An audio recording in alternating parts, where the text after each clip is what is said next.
The world only makes sense if you want it to, ladies and gentlemen. Welcome back to the millionth show. My name is James. I'm joined once again by Henry, and we are reviewing Batman vs. Superman, Dawn of Justice, Ultimate Edition, hashtags Snyder Cut, all that good stuff. So, obviously, we didn't release an episode last week because of the death of the Queen, unfortunately. But we're back this week. We're entering a new era as well, of course, with this film. We've left the Christian Bale, Chris Nolan era behind, and now we are entering the Ben Affleck Batman, Zack Yeah, we're Snyderverse, entering the etc. era of DC is trying to catch up with Marvel. Yeah, I'm not even trying to catch up, just trying to copy. Yeah, more or less. We're going to get into all that stuff, but Henry, let's get into your history with this film. Well, my history spanning like the last week really. The last week. Well, the reason I mention it is because you obviously had to watch Man of Steel first, and then Yeah, you had that's to true. watch this one, right? I mean, yeah, obviously you have to see. I understood why you said watch Man of Steel before this because half of this would not have made sense. I mean, the intro does. I mean, the intro like follows on directly from basically the end conflict in Man of Steel, but I mean, I'd heard basically from everywhere that like Henry Cavill was a great Superman, and I think this film was full of great looking heroes. I think.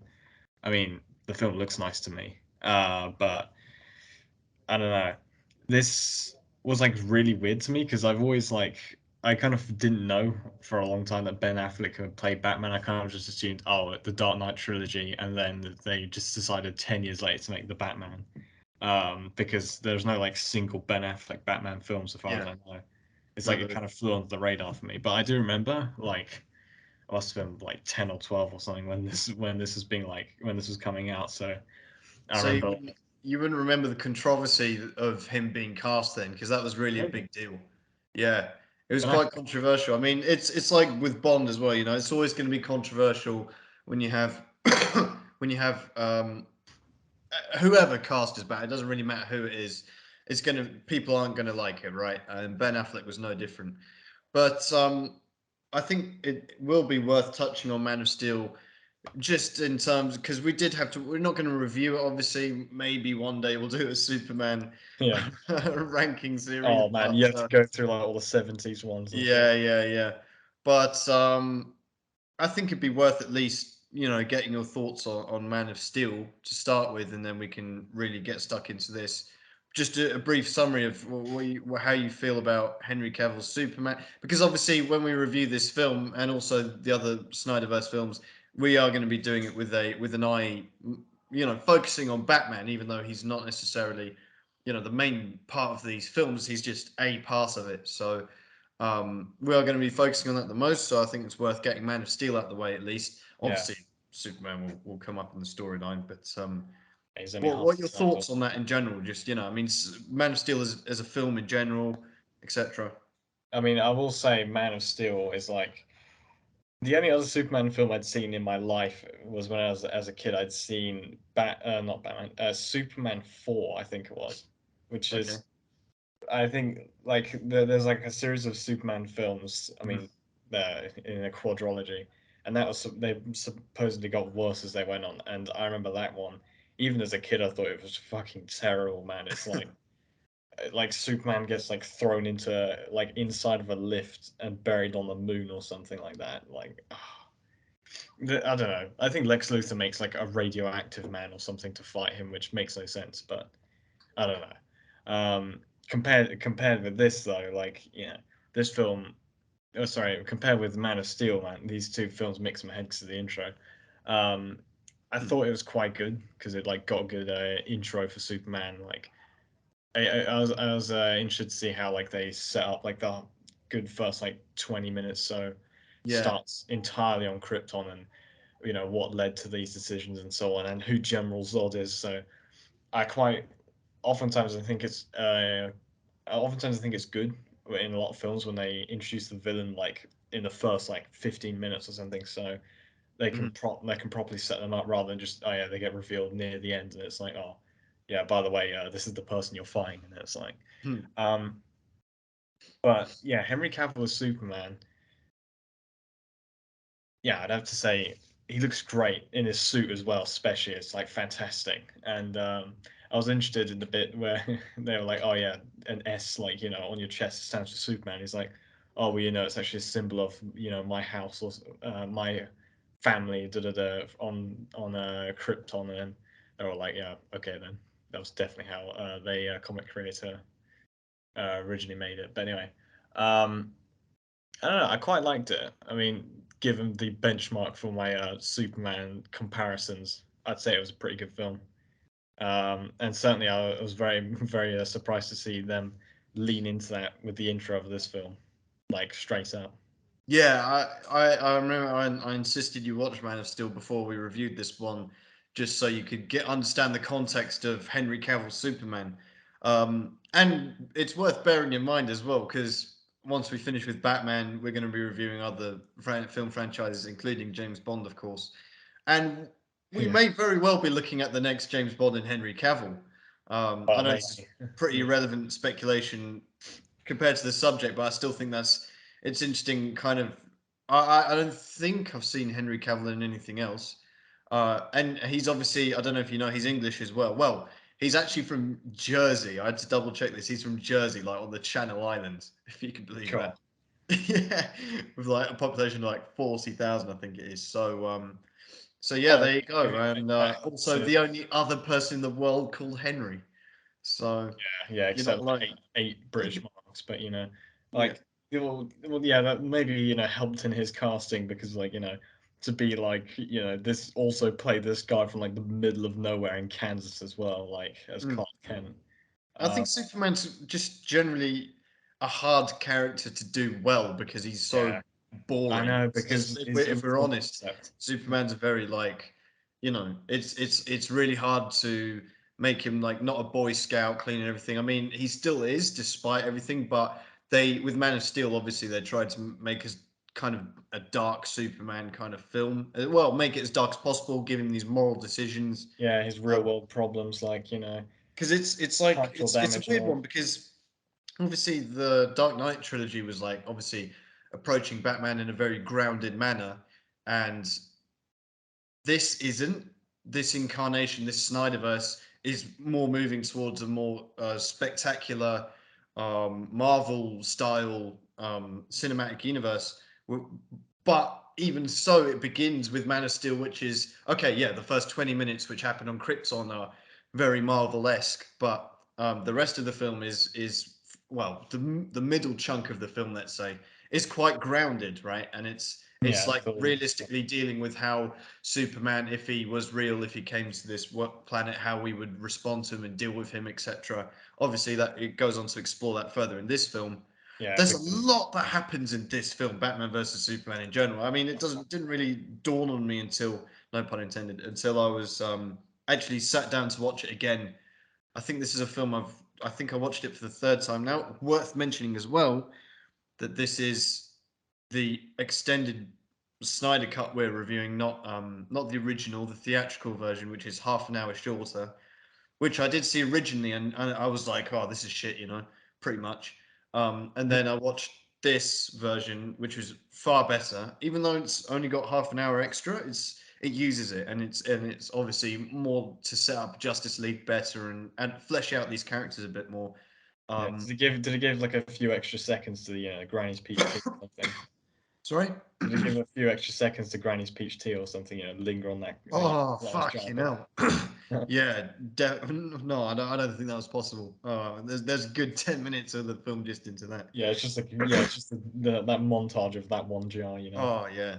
But there's so much that happens in this film when you consider that. Okay, first of all, it's a sequel to Man of Steel. Secondly, it's introducing us to Ben Affleck's Batman.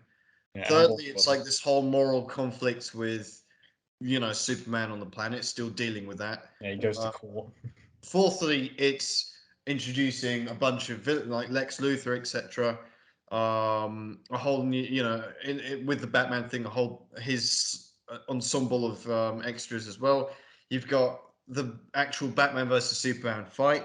You got You've the got the teasing of like fucking, the Flash and you've got Aquaman all and the shit. Justice League shit. You've got the setup to, yeah, obviously the Justice League film. So, and I've probably missed a couple of things there as well. There's so much shit happening. There's this whole Lois Lane stuff. There's so many characters and so much stuff going on Oh in yeah, this you've got film. Doomsday as well by the end of it. Doomsday, yeah, and this is a film where it it's kind of, and it's a theme that I think runs throughout Zack Snyder's DC films, where it's a film that has some amazing moments, some amazing shots and frames and lines and dialogues and quotes, but it lacks substance. The story is much weaker compared to previous and is it prior? Subject. Yeah. No, since before and since films have had much better stories and dialogue, I think, than this film. And Yeah, I mean, to be fair, it seemed like the whole of this film, the whole premise obviously is just the task of like they were trying to find any single way to make Batman and Superman fight, and like yeah, when I this is the first thing. watched it, This is why it was quite hard. Half of these shots you can just imagine, and it's also like there's a whole thing about Zack Snyder as well, and everyone's views on him as director because he's got very cult following, which I don't subscribe to. Um, I think I don't know. I have mixed feelings on Zack Snyder. I think he's very much an artist, probably the strongest artistically styled director for a Batman film since probably Tim Burton.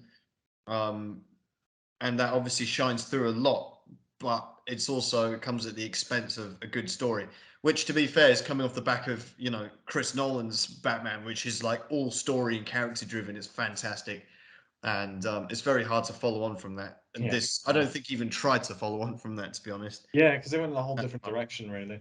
Because yeah, I mean, we will get into it, but like the difference in this Batman and the previous one is really stark. And when I was watching it, I was like, Yeah, man, what the fuck? And I was like, and it, I and it, do kind of like it.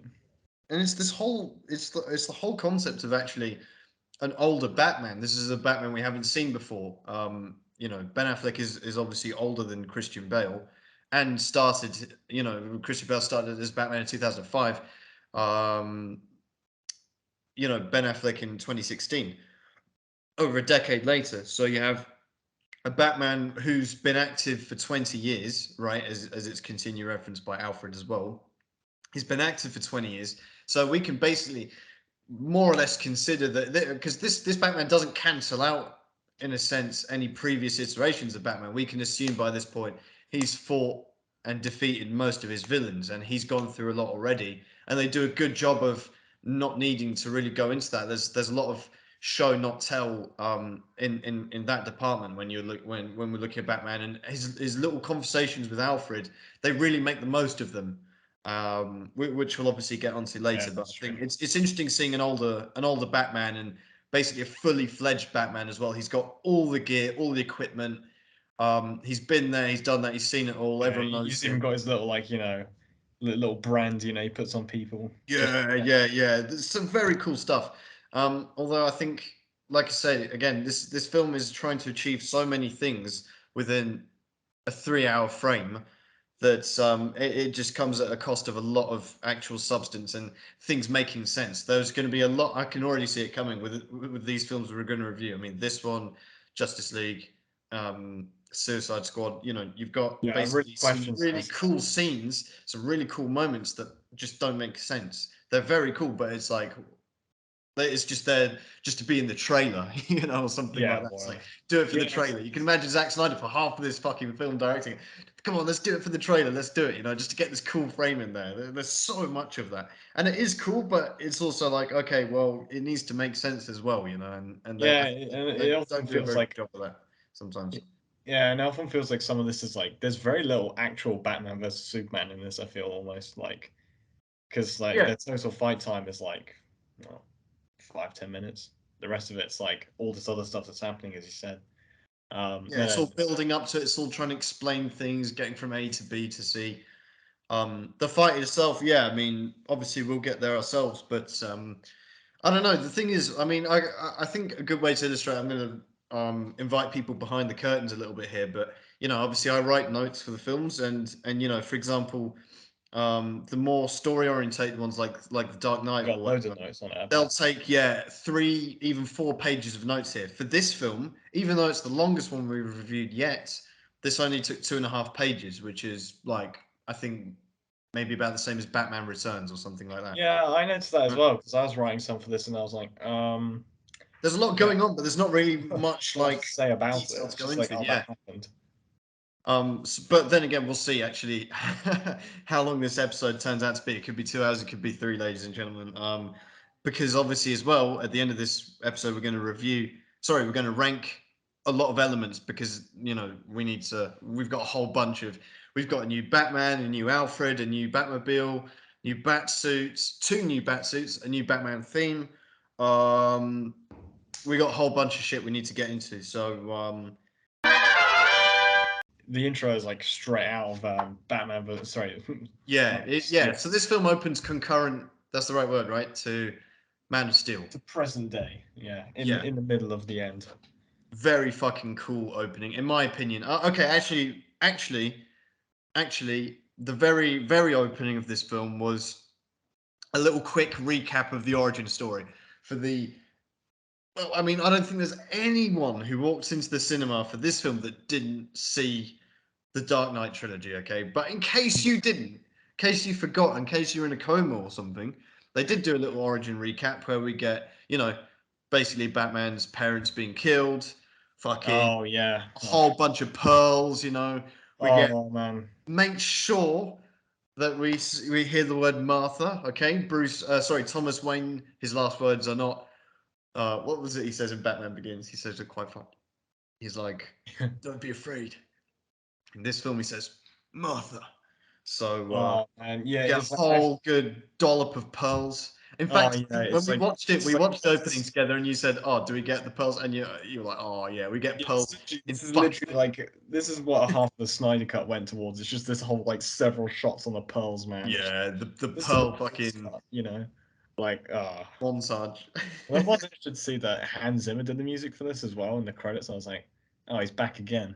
Hans Zimmer and Junkie XL that always jars me because it comes at a moment where it's like the rubber like pulls the trigger, man, and then it's like it's meant to be the most like impactful moment, but then it's like Hans Zimmer and Junkie XL. It's like, oh fuck, you could have put that somewhere else. Um, we get Batman as well. I'm sorry, young Bruce Wayne. Yeah, At the funeral, falls in the hole just like in Batman Begins, but except he floats up and it's like, yeah, and he then turns into fucking Ben Affleck, Morbius, man. yeah, and in the dream I fly up, and it's just kind of shit. Yeah, Overall. it's like, oh, by the way, guys, I didn't actually flow up. It's like Yeah, that didn't really it happened, but it didn't happen. I was like, just don't put it in the film. Just stop. Yeah, I think this whole bit was completely unnecessary, except for I suppose putting emphasis on the whole Martha thing because the whole fucking film Oh my revolves days, around man. that one We'll word. get to that bit, but oh, Oh yeah, but that's where we're at. We get the whole Martha. I think that's pretty much the only purpose this recap serves. To be yeah. honest. For the one person on Earth who hasn't seen the Yeah. the Bruce Wayne origin story. But anyway, we do get to a very cool, what I always think of as the opening, which, Yeah, because like I say, is basically the end of Man of yeah, Steel / beginning of this I film, where, mentally edited out that the first bit because like I actually thought was how the film started. oh yeah, the beginning of this film is fucking awesome. In my opinion, I love it because we get a whole, we get Ben Affleck straight in the deep end, like literally fire baptism. It doesn't really make sense why he's there. I was thinking about what's he actually doing, rushing into Metropolis at this moment to go to his office there. I don't Yeah, I because don't really. he has to tell his workers to get out of the building because Yeah, yeah, that's right. they can't do They it will until stay he there tells until he them. tells them. Yeah, and Yeah. he has to tell them. But it doesn't make this is already we're getting into Zack Snyder territory of this is cool, but it doesn't make sense. And that is Wayne in Metropolis while Superman is destroying it basically, and General Zod, of course. Yeah, I don't know, man. Like here's a tower in Metropolis, it seems. So Oh yeah. surely Wayne Tower would be in Gotham, but I don't know. Maybe Well, he's he's got obviously his Metropolis branch there, I yeah, suppose. yeah, business empire. But Um, don't get me wrong, this scene is very fucking cool. It just doesn't make sense. But if we ignore the actual making sense bit, we've got Ben Affleck, man. He's looking fucking jacked. He's wearing a really cool um, outfit because he's got like a three-piece suit but without the blazers. So he's like running. He's jacked, so he can't run properly. He's muscle bound, man. He's fucking jumping off a helicopter. Then in his 4x4, he's driving through this, and you're getting a lot of like, to be honest, and he's radioing ahead. He's like, yeah, get out of there, to this random old guy called Jack. But the Yeah, way Jack sounds like Dad. Did you get that? He's no, like, not really, but Jack, Dad. It kind of sounds. I don't know. I don't think that was an accident. I think they're just trying to. I don't know. Like, give us some kind of emotional, reason to care about this moment because he's calling him Jack, and it sounds. I think the way he says it does sound like Dad. It's like Jack, Dad. I don't know. Do you know what I mean? Maybe no, not. I really don't. I'm gonna be I don't honest. know. Maybe I'm reading into it too much, but Yeah, I mean, one thing I actually noticed with this as well, I was like, is this his Metropolis branch? I was thinking, like, man, can you imagine if instead of this random jet guy, it was like Lucius Fox or someone that you actually care about? oh, don't even say that, man. If Morgan Fuck. Freeman died in this film, Yeah. then it would Oh, give that would have you. been way cooler. Yeah, they should have just killed off. And it obviously wouldn't be Morgan Freeman, but just kill off someone. Oh, Lucius. Yeah, that would have been way cooler. And Jack. Who the fuck is Jack? Yeah, Um, Jack, that guy who, works for me. yeah. And also, anyway, and we get a lot of 9/11 basically imagery here because, you know, obviously, basically, fucking his Wayne Tower building gets destroyed. Jack dies. It's a bit weird as well the way he dies because he's like, oh yeah, he says his Hail Mary shit into his microphone, I think. So he's just saying it to Bruce Wayne. I don't know. It's I don't know. It's sad, but it's like okay, but it just leads to a cool moment where you like he's walking through the smoke and the dust, which would suffocate him for sure. But obviously it's a film, so we'll forget about that. But it is like literally 9/11 imagery. I remember watching a documentary, and it's like a shit ton of people died just from the smoke, the Yeah, all the ashes, dust. like basically disintegrated building that you're going into your lungs, Yeah, man. exactly. But anyway, Ben Affleck can breathe just fine. So can all the kids there and the people and a horse. Zack Snyder, he Yeah, loves a why is there a horse. And horse there? yeah, there's a random, there's a random horse there. No reason, just Like except I cool. thought it like spawned in Skyrim or something. Like as he went through that smoke, Yeah, well, Zack Snyder, as you're going to see, he loves a horse, and I think, yeah, it doesn't make sense, but it looks especially fucking dead cool. horses. Oh yeah, and yeah. Anyway, that's the um, Bruce Wayne. He finds a guy stuck under a beam. He's like the guy's like, oh, I can't feel my legs. You get a bit of strange dialogue here. He's like, oh, um, don't I worry, know. what's your name? And he's like, no, he's like. Oh, Mr. Wayne, I'm over here. Help me. And he's like, don't worry, Wallace. What do they call you? Wally? You're the boss. And then he pulls him off. It bit strange. I don't know. Yeah, you're like if my legs have been crushed under like a fucking like a steel beam, I'd be like, not like, oh yeah, thanks, boss. Now You're the can you boss, help me? boss. I don't know why that line is like. It's such a weird. Why is Bruce Wayne going? What do they call you? What he just makes up a nickname for him on the spot. I don't know. What do they call you? Wally? Or like of all the nicknames? Yeah, Oh, but whatever. like, yeah, this is good guy Bruce Wayne coming out of him. The one Yeah, time yeah. man I helps mean, listen, people. it does set up a very cool kind of Bruce Wayne image as well. It is a bit strange, like they won't evacuate the building until he tells them to. They're all stood there waiting until he goes, "Okay, come on, everyone. Mr. Wayne says we can go now. You don't have to wait to die." Well, Even though, maybe this theory just came to me on the spot. Maybe after not definitely not killing Bane in the Dark Knight Rises. All the League of Shadows guys now work for him, and they're all really devoted to him, which is why they're sat in the building, and oh yeah, yeah. they'll, Oh, they're gonna they'll die expect. on his command. Oh, expect one of us in the wreckage, brother. You think they were looking for a bit of that? Maybe. Yeah, maybe. Good theory. Anyway, we get another fucking cool moment where, well, they save the legless guy, and then Bruce Wayne goes and saves this girl. He's about to get crushed by some rubble, and he's like, "Oh, don't worry, we'll find your mum. Where's your mum?" She looks up, and it's like this fucked up burning building, and Bruce Wayne's like, and then Bruce Whoops. Wayne sees Superman there, and he's like, "Oh, you get the fucking music, the Batman theme. It's so fucking good, man." Yeah, it's like Oh, I didn't really notice it the first couple times I watched this film, but this time I was like, fuck, this theme slaps, man. Yeah, Um, it's like a dark Batman theme.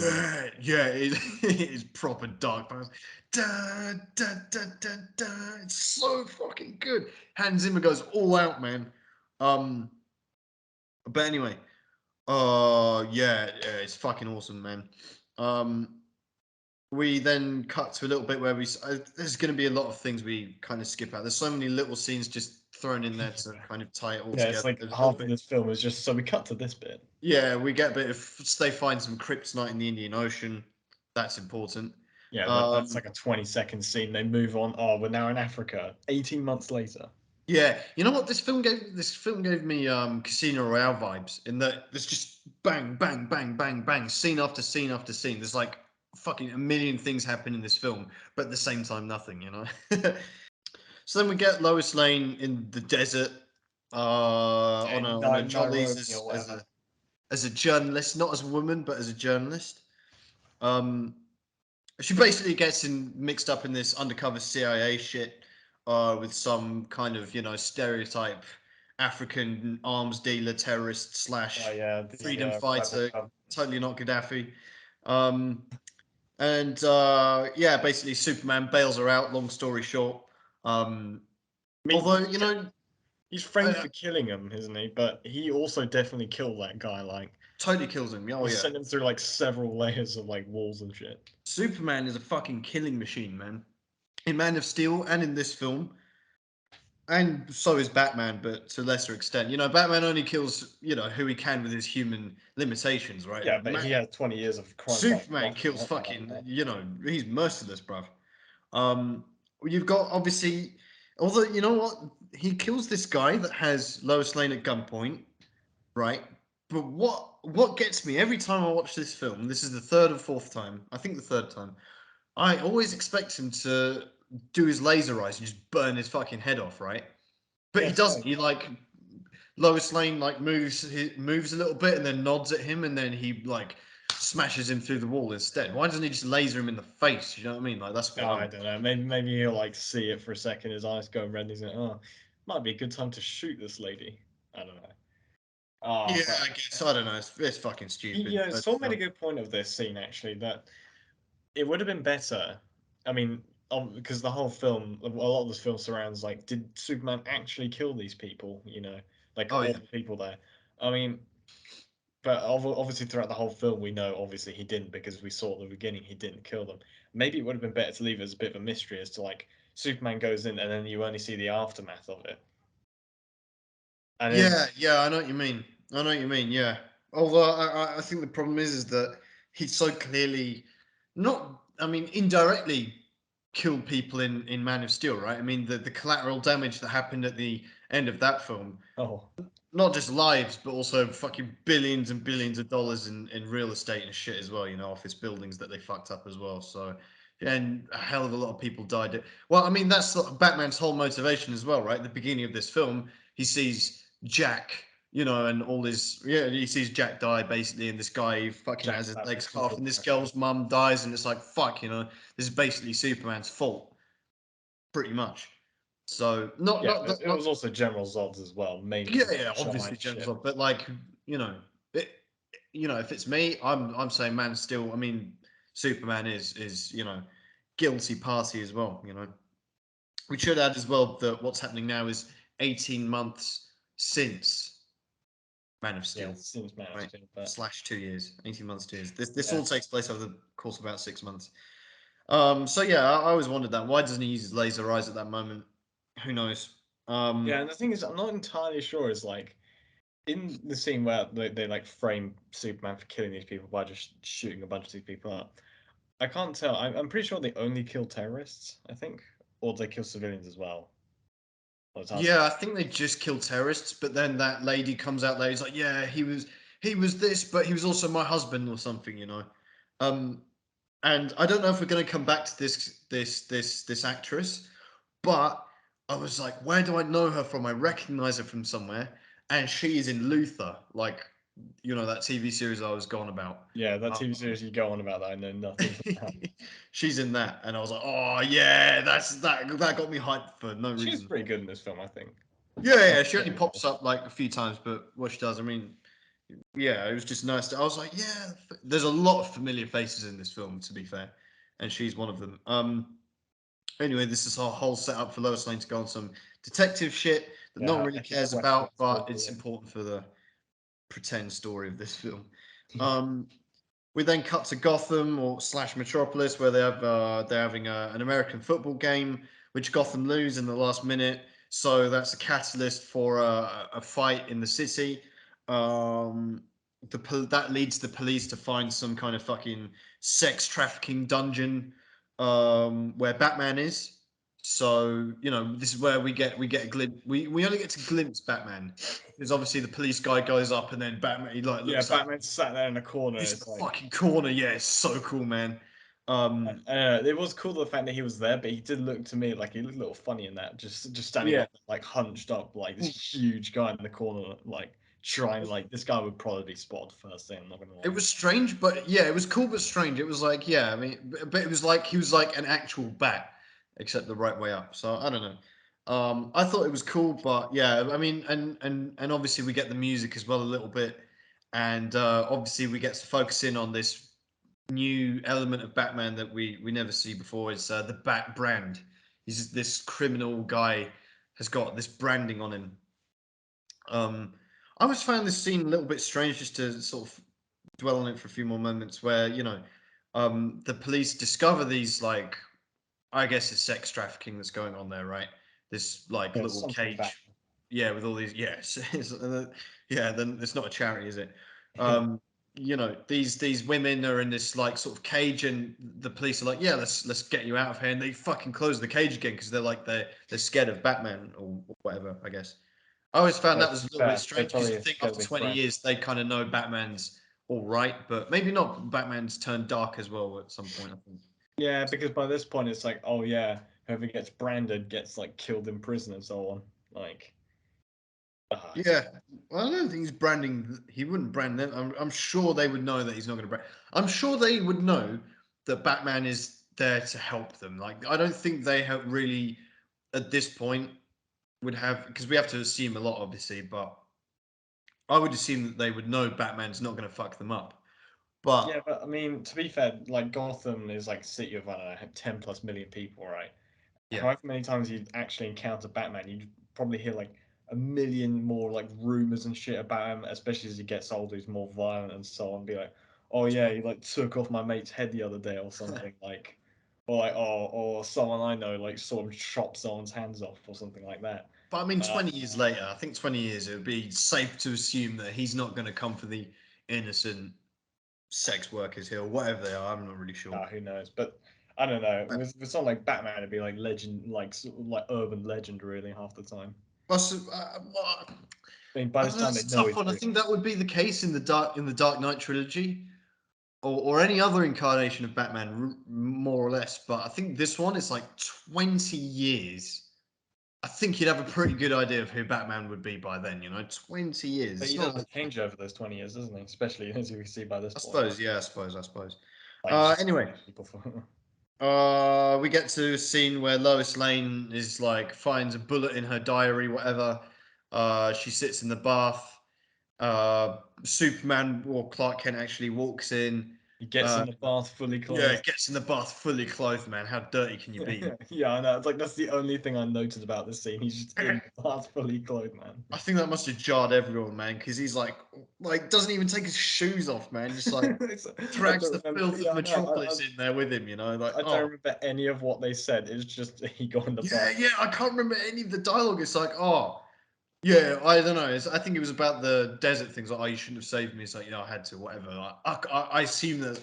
I mean, you do get a good look at, Henry Cavill's chest, who's Yeah, fucking true. ripped to shreds, man. And you know what? I heard that Henry Cavill, he was like, didn't take any roids or anything for this. He was like all natural muscle, man.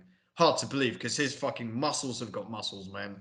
Um, Yeah, and I do want to shout him out for going like full, like hairy chest and all that shit, man. He like I respect that a lot as a fellow chest head man. Um, so yeah. anyway, He's one of us. Yeah. yeah, he's one of us, man.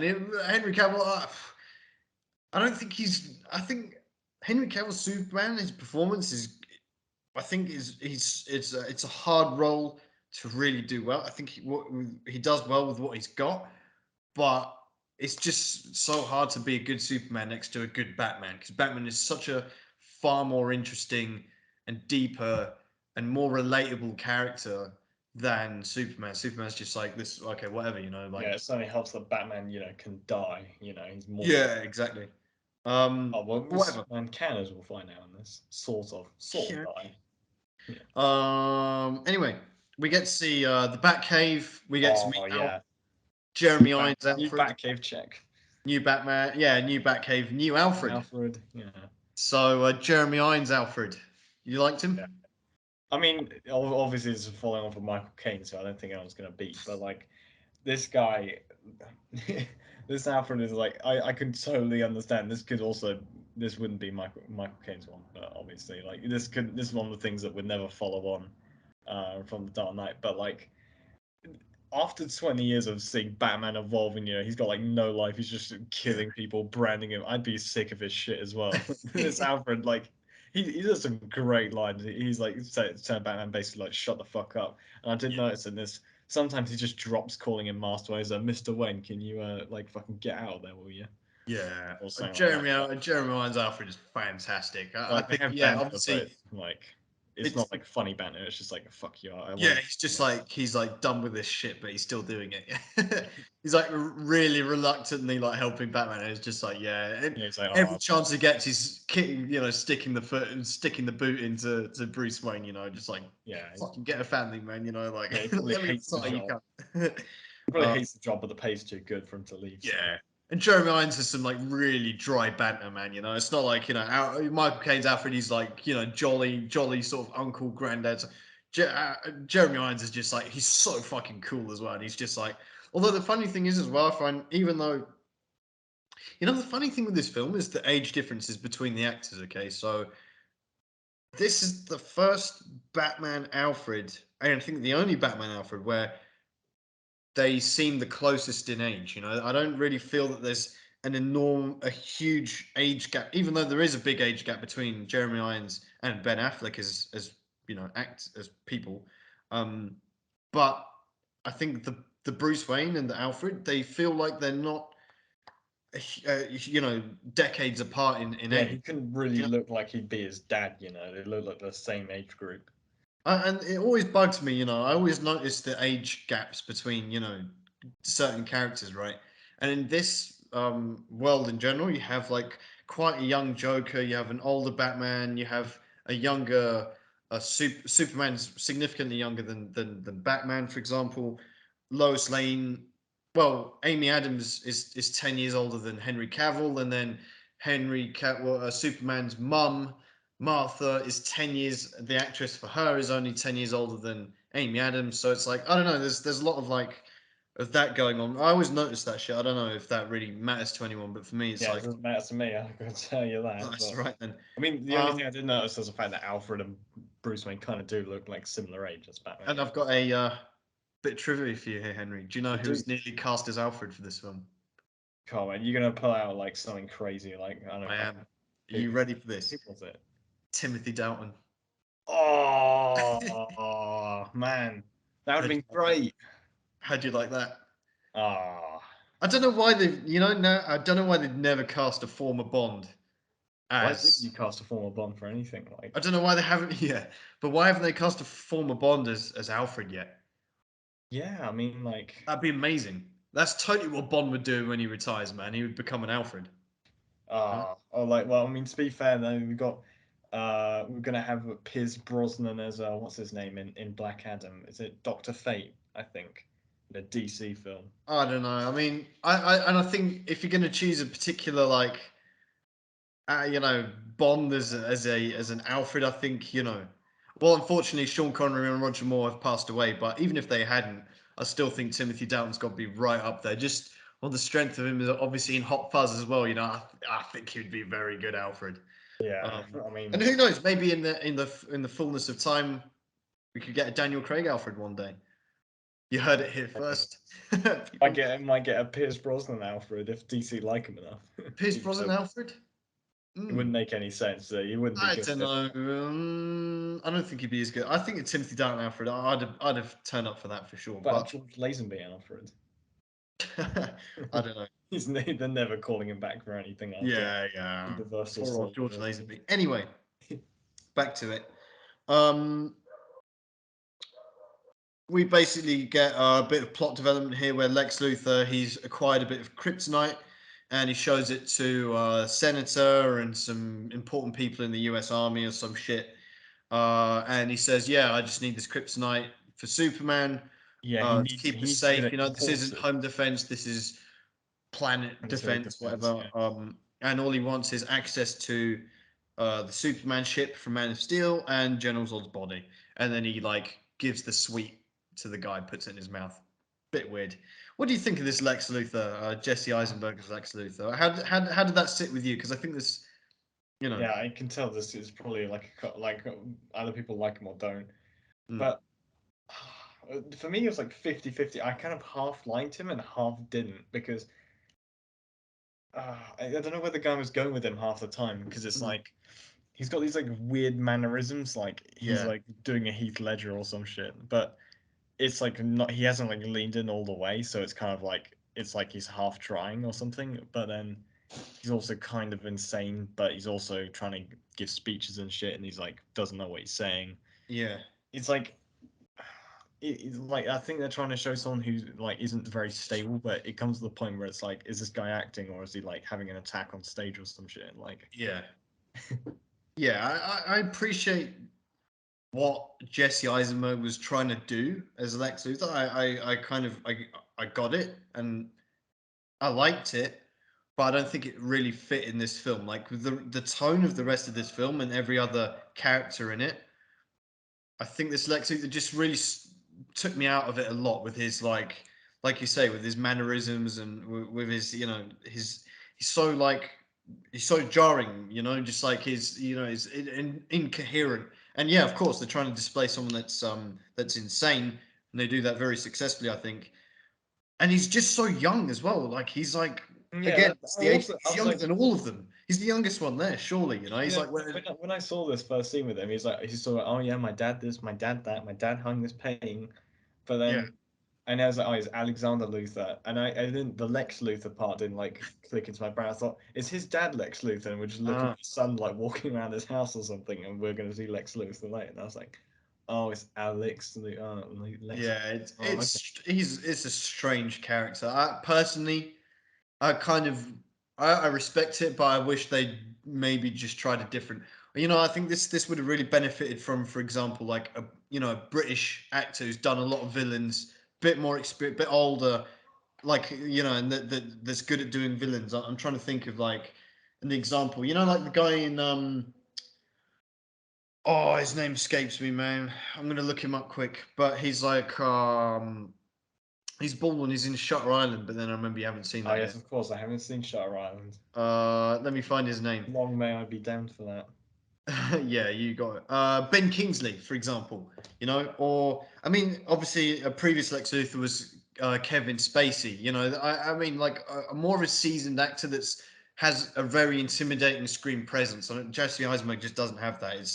There's absolutely nothing intimidating about him at all. And I think that's a very important thing to have as a villain, let alone a Superman villain, right? It's someone that's genuinely intimidating, and there's nothing. He's Yeah, like the opposite of intimidating. He's like you just doesn't take himself. He is serious, but he doesn't appear serious at all, and it just doesn't work as an yeah, I as know. That's the same antagonist. thing with this You know? guy. He like there are some times like where in like even within the same like sentence he's very good, and then in the next part of the sentence he's very bad. Like it's like Yeah. he's like wildly swinging on a pendulum of his acting. I don't know what it is. And Some it kind of it kind of reminded me of Jared Leto's Joker as well. We'll get into yeah, him. yeah, a bit like that really. But it's kind of like that. It's like, yeah, yeah. I'm feeling. I respect this, but I'm also like, it doesn't really work for. It doesn't really work within the frame of this film. It's like it belongs to another film or something with of a different tone. And the fact that this guy's the main antagonist for a Batman versus Superman film. I mean, obviously, he also takes a back step because really, it's like Batman versus Superman. So he's like, but he's the one pitting them against each other. Yeah, And he's the guy facilitating. I mean, his plan. I mean, to be fair, his plan's like all right in this. I think like I'd heard like, oh yeah, his like the plan was kind of contrived in some parts. I mean, Mm. obviously to get Batman and Superman to fight, it's not going to be easy, but it's okay in this, I think. But But there why is does he something. want? Well, this is one thing. Why does he want? Why Yeah, does he that's the want thing. this? What's his motivation? Does he just hate Yeah. him or something? Why does he? Why does he want Batman dead? Or why does he want? Like a little bit of Superman. It's just like get straight. Just a bored billionaire. He just wants Yeah, he some. could just be bored. I mean, he's Spectacular. also insane, so that might help. I Like, suppose. Yeah, but why does he specifically want Batman? Why does he want them two fighting? I don't know. Just I mean, he's also why would you unleash Doomsday on the world just for fun? I guess he's just I don't know. yeah. I really don't. He's got no personal stake in it. He hasn't suffered any loss thanks to Superman or Batman that Yeah, we until they know put of. him in So prison.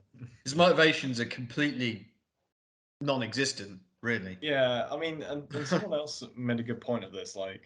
He he does all this illegal shit. Like, he gets like these prison inmates who are branded by Batman killed. Yeah, So, yeah, so Batman looks like a bad guy in the eyes of Superman, and he sets up all this shit to make Superman look bad.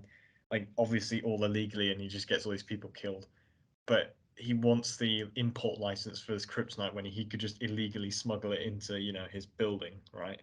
yeah. That's a great That point, actually. really is not hard for someone like him. Like Daggett built like an entire like villain base for like underneath Wayne Towers for Bane. Yeah, But this that's guy a can't great do point. that. This guy can't That's a great move like a point. rock around.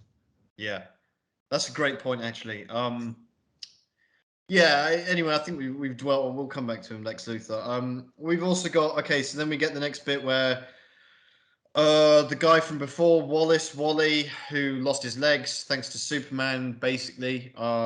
He's now wheelchair bound. He turns up to the Superman statue, hoists himself up onto it, and vandalizes it. What does he write? False God, I think. Yeah, something along Um, those lines. But we also it's get like like this whole in the background of this film. It happens between these scenes. Like uh, there's always news flashes of like, oh, Superman, friend or foe, basically. And it's this whole like blah blah blah, comparing him to God, Jesus, etc. Whatever. Then you've got yeah, okay. Bruce Wayne attending some kind of like pit fight. back street car park street fight. Where he's like backing one of the guys, man. Like I don't know what he's doing there. He's Um, also bored. yeah, I mean, yeah, bored billionaire. I don't know. I mean, obviously he's tracking down this Russian guy, but you know, Bruce Wayne, what are you doing here? Like it, it doesn't make a whole lot You'd of think sense. like he'd get photographed and exposed for this, but Yeah, exactly. It's like, what are you doing here, mate? But whatever. He's I tracking don't down know. this I Russian mean, guy. we Uh, can point out there's a very briefly after this you do get to see the Batfleck ass in the shower. oh yeah. Oh, don't worry, don't worry. I've got that specially reserved here. A bit of dialogue, but He's got a special but reserve. he's having a chat with this Russian guy. He actually speaks Russian, flexes on him a bit. I think that was cool. And tracks his phone. Okay, so that's important. Then we get a little bit of Lex Luthor again, where he's speaking with that senator from Kentucky, who blocks his license, his import license. Like you said, he could just easily smuggle it in his own ways. Yeah, But and he's also kind of put incriminated himself a bit, being like, "Oh, who's trying to kill Superman? Just set him up to do this. The guy who's trying to get one yeah, thing that can kill him, maybe. I don't yeah. know." And the whole point of this scene is to set up the grandma's Yeah, the grandma's peach peach tea. tea. Yeah, you piss in a jar and call it grandma's peach tea. Yeah, I love Yeah, grand. and you get a whole weird, incoherent speech from Lex Luthor, Yeah, which he's like, culminates in this upside down picture. Uh, "So I actually, the would, demons come from above." Oh, okay. yeah, I didn't bother really researching this. Do you know what this painting is in particular? What significance it bears? I'm sure it does something, but Well, you see, it's a painting. Below there are demons reaching up. There are angels reaching down to stop them, and then he flips it the other way around to say the demons are like Superman because he comes from the sky, and I'm like an angel stopping him. And I'm gonna mention God and the devil like every sentence of yeah. this film. I mean, the painting itself is that. I guess it must be famous or something. Though, is it It painted might by? be. It probably is. I'll We be don't know. honest, but I'm not. Don't I know. didn't do art for A level. I'm sorry. Okay, then we cut to Bruce Wayne. He has a dream about visiting his parents' graves, and then blood comes out of Martha's. We get a nice, good focus in on Martha Wayne on her grave. We get some blood coming out of it. And he's like, "What the fuck is going on?" And then he wakes up with some hookers in his bed. Um, and then we get Alfred's great line here, which is actually taken directly from a comic, where he says, "I hope the next generation of Waynes don't inherit an empty wine cellar. Not that there's likely to be a next generation." Lovely, lovely delivery from Jeremy Irons there. By this point, he's just like, oh fuck. Yeah, we get a bit more dialogue between. I mean, we're skipping over a lot of things here, but I mean, the You have to dialogue if we're gonna between finish Ben this Affleck and movie. Jeremy Irons is to be fair, the highest compliment I can give it is Bale Kane esque. You know, it's Yeah, like you could. It's like if that. It's like that relationship evolved if yeah, Batman didn't quit being Batman. yeah. It's like that relationship. If it actually continued another 10, 15, 20 years, it's like they're really sick of each other's shit, man. You know, but they're still best mates, Yeah, basically. it's like, oh, sometimes it gets a pilot drone, kill some people. It's not bad. Yeah. Oh yeah. Actually, the point of this scene is so that Alfred can say, "Yeah, or you should quit being Batman." Bruce Wayne can take back that kryptonite. And he goes, "Well, Bruce Wayne can't break into Lex Luthor's place." He's like, "He doesn't have to because he's invited to this party." So Bruce Wayne, we get a really cool little glimpse back into the Batcave where Batman looks at it. Ben Affleck looks at his suit. I mean, that's obviously like now meme material. But he Yeah. looks up at his suit. He looks over at Robin's suit with Joker graffiti on it. Get a great teaser there. We get, as you mentioned, Henry, the badass, the Yeah. badass, That whatever you that's want to no, call it. that's what this scene exists for. Yeah. You get a bit of Ben Affleck's muscular backside there, and we get His car. fucking Aston Martin DB5. How about that? Yeah, How about when you said this Bruce Wayne's like if James Bond was Batman, and I was like, I didn't expect it to be to this degree. honestly, I forgot there was an Aston Martin DB5 in this film, and I said that without even remembering this. But yeah, this is Ben Affleck is like James Bond as Batman, isn't he? You Yeah, know, especially this investigative bit where he's like putting his spyware gadgets around like yeah. house. He's so like Bond like. This is the closest we get to Batman as Bond, man. Bruce Wayne as Bond. It's so fucking cool. Well, actually, yeah, specifically Bruce Wayne. Um, You really, but anyway, come to think of it, I feel like the scene of him in Lex Luthor's place, you could have put like Pierce Brosnan in there, and you wouldn't have yeah, noticed the difference. for sure. Um, anyway, so yeah, we get Lex Luthor does a really weird speech. It's like, Yeah, call it a speech, really. yeah, It's like so. There's God and there's the devil, and oh yeah. Let's you just guys make remember sure. Superman, and I'm not trying to kill him, but he's bad. You should know that. I'm not importing kryptonite because the senator told me. Yeah, Have you heard of Can I Teach Tea, by the way?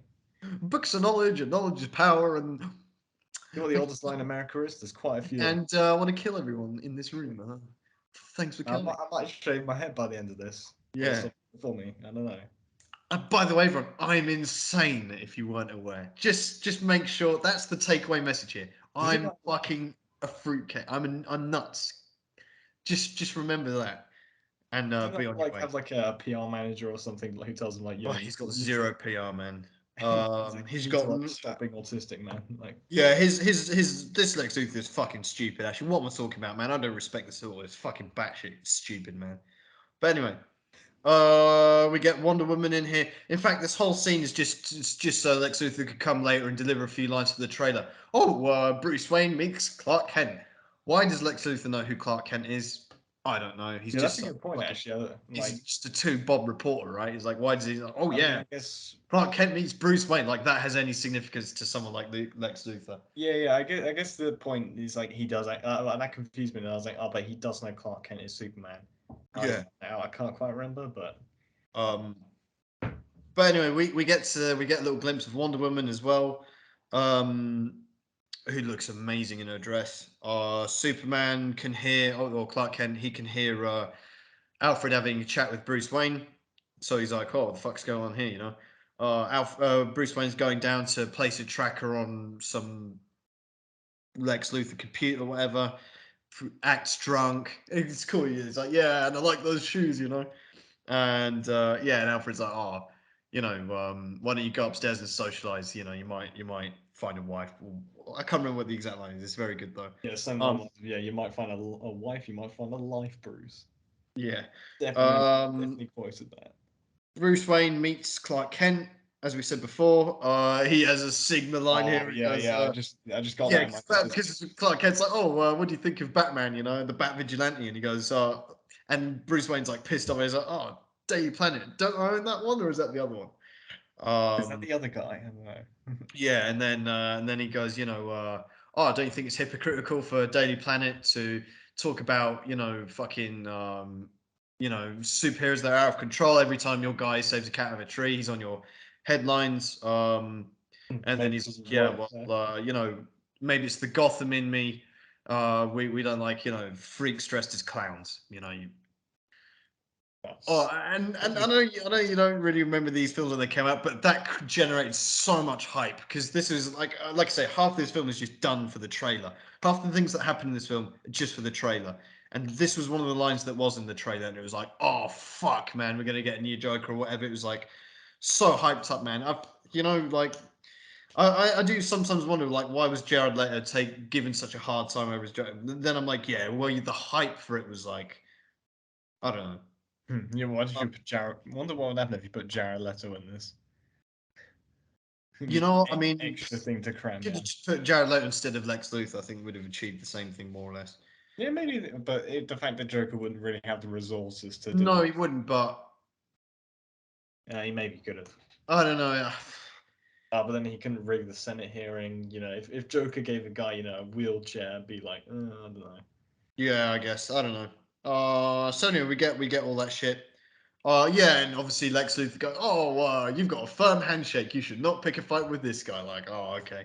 Oh, You that's can't get all he more on doesn't the know is nose. this in the title.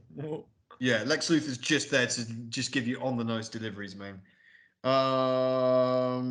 We get some cool imagery once again where Superman saves some girl on Dawn of the Dead. I mean, Dawn of the Dead now. Sorry, not Dawn of Day the of Dead. the Day Dead. of the Dead. Yeah, which is now in every single film since Spectre. I think, like, just so you can get some cool imagery there. Yeah, it's just Um, everyone's in skull costumes. it's a very cool shot, but it's just like again makes no sense. It's like Superman in the middle of this skull crowd, like touching him and shit. It's like, yeah, that's the most Snyder thing I've ever seen, man. Yeah, um, another clip for the trailer. yeah, we get a whole bunch of TV debates. Oh, about again, Superman, friend or foe, blah blah blah. Just make sure you don't forget that this debate is raging on the entire time. I mean, to be Uh, fair, I do notice they probably did so many of these because I realize in a lot of films, because I've seen like a lot of American like news channels, I can tell whether they're actually like the ones they just make up, but a lot of these are like actual like MSNBC, CNN and shit, and they've oh got yeah, the actual anchors from there on yeah, there. of course. Like, it's very rare that happens, at least in films I've seen. Mm. Well, Maybe that they're that trying to narrows it down, doesn't it? maybe they're trying to flex, the fact that we've got Anderson Cooper here. He's Yeah, yeah, actually, yeah. from CNN. Well, that's the thing. I mean, that's usually achieved. For example, I was watching World War Z the other day, and that opens up with like and you literally have people like Piers Morgan at the beginning of that, and the point of that is to like kind of ground it. So it's like, oh, a familiar face, but I think that in a film like this, which has very like I said, spectacular things happening in it, it's Doesn't does the help. reverse effect. It doesn't ground it. It just, oh yeah, that's real life, and this isn't. So Yeah. it has the opposite effect, I think. Didn't know Doesn't matter. Piers Morgan was involved in that, The but next scene is we get the wheelchair guy from before. I mean, I didn't intend that to sound the offensive. If it wheelchair did, guy, I'm the guy sorry, who but lost his he legs. is the guy in the wheelchair. By the way, this actor, he popped up in a couple of other films. He plays quite a similar character as he does in this film, in a film called Aftermath, where he stars opposite Arnold Schwarzenegger. So just thought you'd like to know that, Henry. Yeah, of course you would know that. Of course, I'm probably the only person that's watched that film as well, man. But anyway, it's kind of funny. He plays, I guess, a similar guy. This actor's not that bad. He's quite a good actor, actually. And it was cool to see him in this film in this particular role. But anyway, he turns up to his apartment, and Lex Luthor's there, flexing on him with his wheelchair and his, working legs. Because oh yeah, that's right. He pays his bail, right, to get out of prison. And yeah, he turns up and Lex Luthor's basically bribing him with a wheelchair, like a cool one. Um, and yeah, and it's all all part of the plan. Do I look Bruce like Wayne Aaron meets yeah, Bruce Wayne meets Wonder Woman at this event where it's like some fake Amazon sword. We get a little bit of Justice League set up here because she stole his device from earlier, I think. Yeah, where he like downloaded his entire computer. Yeah. So she stole that, and then he gets it back off her, or she's like, "Oh, it's in your car" or some shit. Yeah, I she's don't- like, oh, I need. There's a picture of me or something that no picture that yeah, belongs to me yeah. of certain Again, data. Gal Gadot, she looks stunning, man. She looks fantastic in these films, man. Not your like traditional Wonder Woman, but all the same, just like amazing. And now we get probably my favorite fucking thing in the whole Snyderverse, man. Nightmare. Oh yeah, I've got the Lego version of it here, sealed, brand new in box. The fucking Nightmare, ladies and gentlemen. We get the first installment of that here. Oh, it's so fucking cool, Henry. Yeah, this is the first time you saw a Nightmare scene, right? Yeah, honestly, I won't lie. When I saw this, I was like, I wish they just made a film of this. Oh, trust me. I just want a Nightmare film. I don't care if it Like doesn't make any an sense. injustice version of these like heroes, maybe. Because like they kind of half lean into like, oh, Batman's killing people, Oh sort yeah, of. Superman is definitely killing people, yeah. Dark but they're Superman. also Yeah. kind of adding their comic book characters in, where they're still good people somehow, despite being murderers. But you know, it's like a bit mixed. Whereas I, I don't know. I fucking like again. Although you know what, I remember at the time that pissed me off about this scene is the fact that they used half of this 5 minute scene in the trailers. And you think, oh, because the bit where he unmasks Batman and then Batman's in this trench coat and shit, and there's like they used half that footage in the trailer, so you Yeah, really thought as that if was it's like gonna an be integral part of the film, whereas it's just like fucking hallucination or some shit, man. Which is pretty annoying to be honest. But it's such a it's very cool fucking scene, man, because you get Batman in the fucking trench coat, man, in the desert. He's got fucking AKs around him, he's like getting the back. It's like post-apocalyptic shit. I'm an absolute sucker for this kind of setting, man. yeah. Is it kind of like he's like looking over this huge like sort of Yeah. area setting, and it's like got like a big Omega symbol in the ground or something? Yeah, that's right. That's right. Well spotted. Um, yeah, he's like gets in the back of this truck, looking for the last kryptonite on the planet, presumably. And he looks into this box, and it's like just some green light bulbs there. He's been set up, and you get these Superman soldiers slash SS Nazi officers, man, Yeah, like, fucking people up. Like Batman, he's like abandoned all morals and principles, man. He's like shooting people who and shit, man. He's got his guns, man. He's fucking opening fire on people. He's fucking people up. It's such a cool fucking scene. You need, and he like takes down like at least a dozen different fucking soldiers and shit, man. Until they like they're battering him, man. yeah. Like There's too many of them on top of him, like they're three or fucking him four. up, man. Like like bodies, blows to the head, to the body. Eventually, there's like fucking literally like at least a dozen of them, all like trying to pin him back, and then one of them blow to the head, back of the head. He wakes up. He's like chained up in this fucking dungeon. Dark Superman turns up and he's like, yeah, he fucking lasers the guy either side of him, and he's like, yeah, you took she was my world and you took her from me. Unmasks Batman. One thing I will say pissed me off as always, the lack Yeah, of eye makeup. makeup. Pulls off the mask, fucking puts his hand on his chest, man, fucking doesn't kill him because Batman wakes up from his nightmare. Does he wake up like immediately to the Flash as well? Yes, yeah, we have an Inception-esque Yeah, he's sequence like here, man. tripping out like Dream within a really dream, heavily. yeah, man. He wakes up now to the Flash coming back in time this is obviously something added into the extended Yeah, cut. Ezra Miller escaping prison or something. Yeah, he takes a break from sex trafficking, whatever he's doing, Yeah, for to like getting like deliver some a message five to stars on Bruce Wayne, GTA. um, which is pretty cool. You got papers flying everywhere and shit. There's nothing to write about him, or am I too early? I don't know. This is ambiguous, so I might destroy the world by accident by saying Yeah. this. Um. Anyway, and then he, Also, like, Batman, like I feel like he's meant to be world's greatest detective and shit, but in this, for trying to kill basically God in this film, he doesn't really do a lot of detective work around him. Like he could have followed him back to his house or something and been like, or just anything, done any more investigative work on Superman to figure out, oh maybe this guy's not that terrible, like what? I don't know. I mean, it's fucking stupid. We come back to it later at the end of the film, but just the fact that no one can tell Clark Kent is Superman. It's fucking stupid. It's literally like reminiscent of 1960s Batman. You know, it's so obvious, but no one I puts two mean, and two together. Least of all, actually, I am going to skip forward to it because at the end of the film, you get Perry looking at what's the actor's name? The guy who plays Morpheus in the Matrix. Lawrence Fishburne, fucking amazing guy, man. I love that he's in this film. And he's looking at a newspaper at the end of the film, which has Superman and Clark Kent in it. And he literally directly goes from one page to the other. Every time Superman is disappeared, Clark Kent also isn't at work. And then when they both die, it's like, oh, he doesn't put two together. Like, how thick do you have to be, Perry, mate? Let alone the rest of the fucking, people that have seen Clark Kent and Superman. It's like, oh, Clark Kent, you look a bit like that Superman. Shit, you take the same days off as Superman is when he's active. yeah, There's like true. It's like, no disguise, just glasses, just glasses. That's literally it. It's fucking I stupid. mean, yeah, I mean, like it maybe in the 80s and shit before like all like phones and Yeah, shit so and the especially internet. with social media, yeah, not even to mention that. Yeah, someone like uses face app on him, like, oh, these two look exactly the Yeah. same. I was like, Yeah, so yeah, I mean that is a bit of a we do get a glimpse. So okay, so Batman wakes up from his nightmare and also his yeah, hallucination yeah, his flashback, his whatever. like med, because I mean he's having loads of meds and like alcohol. Yeah, he was taking mushrooms or some shit, man.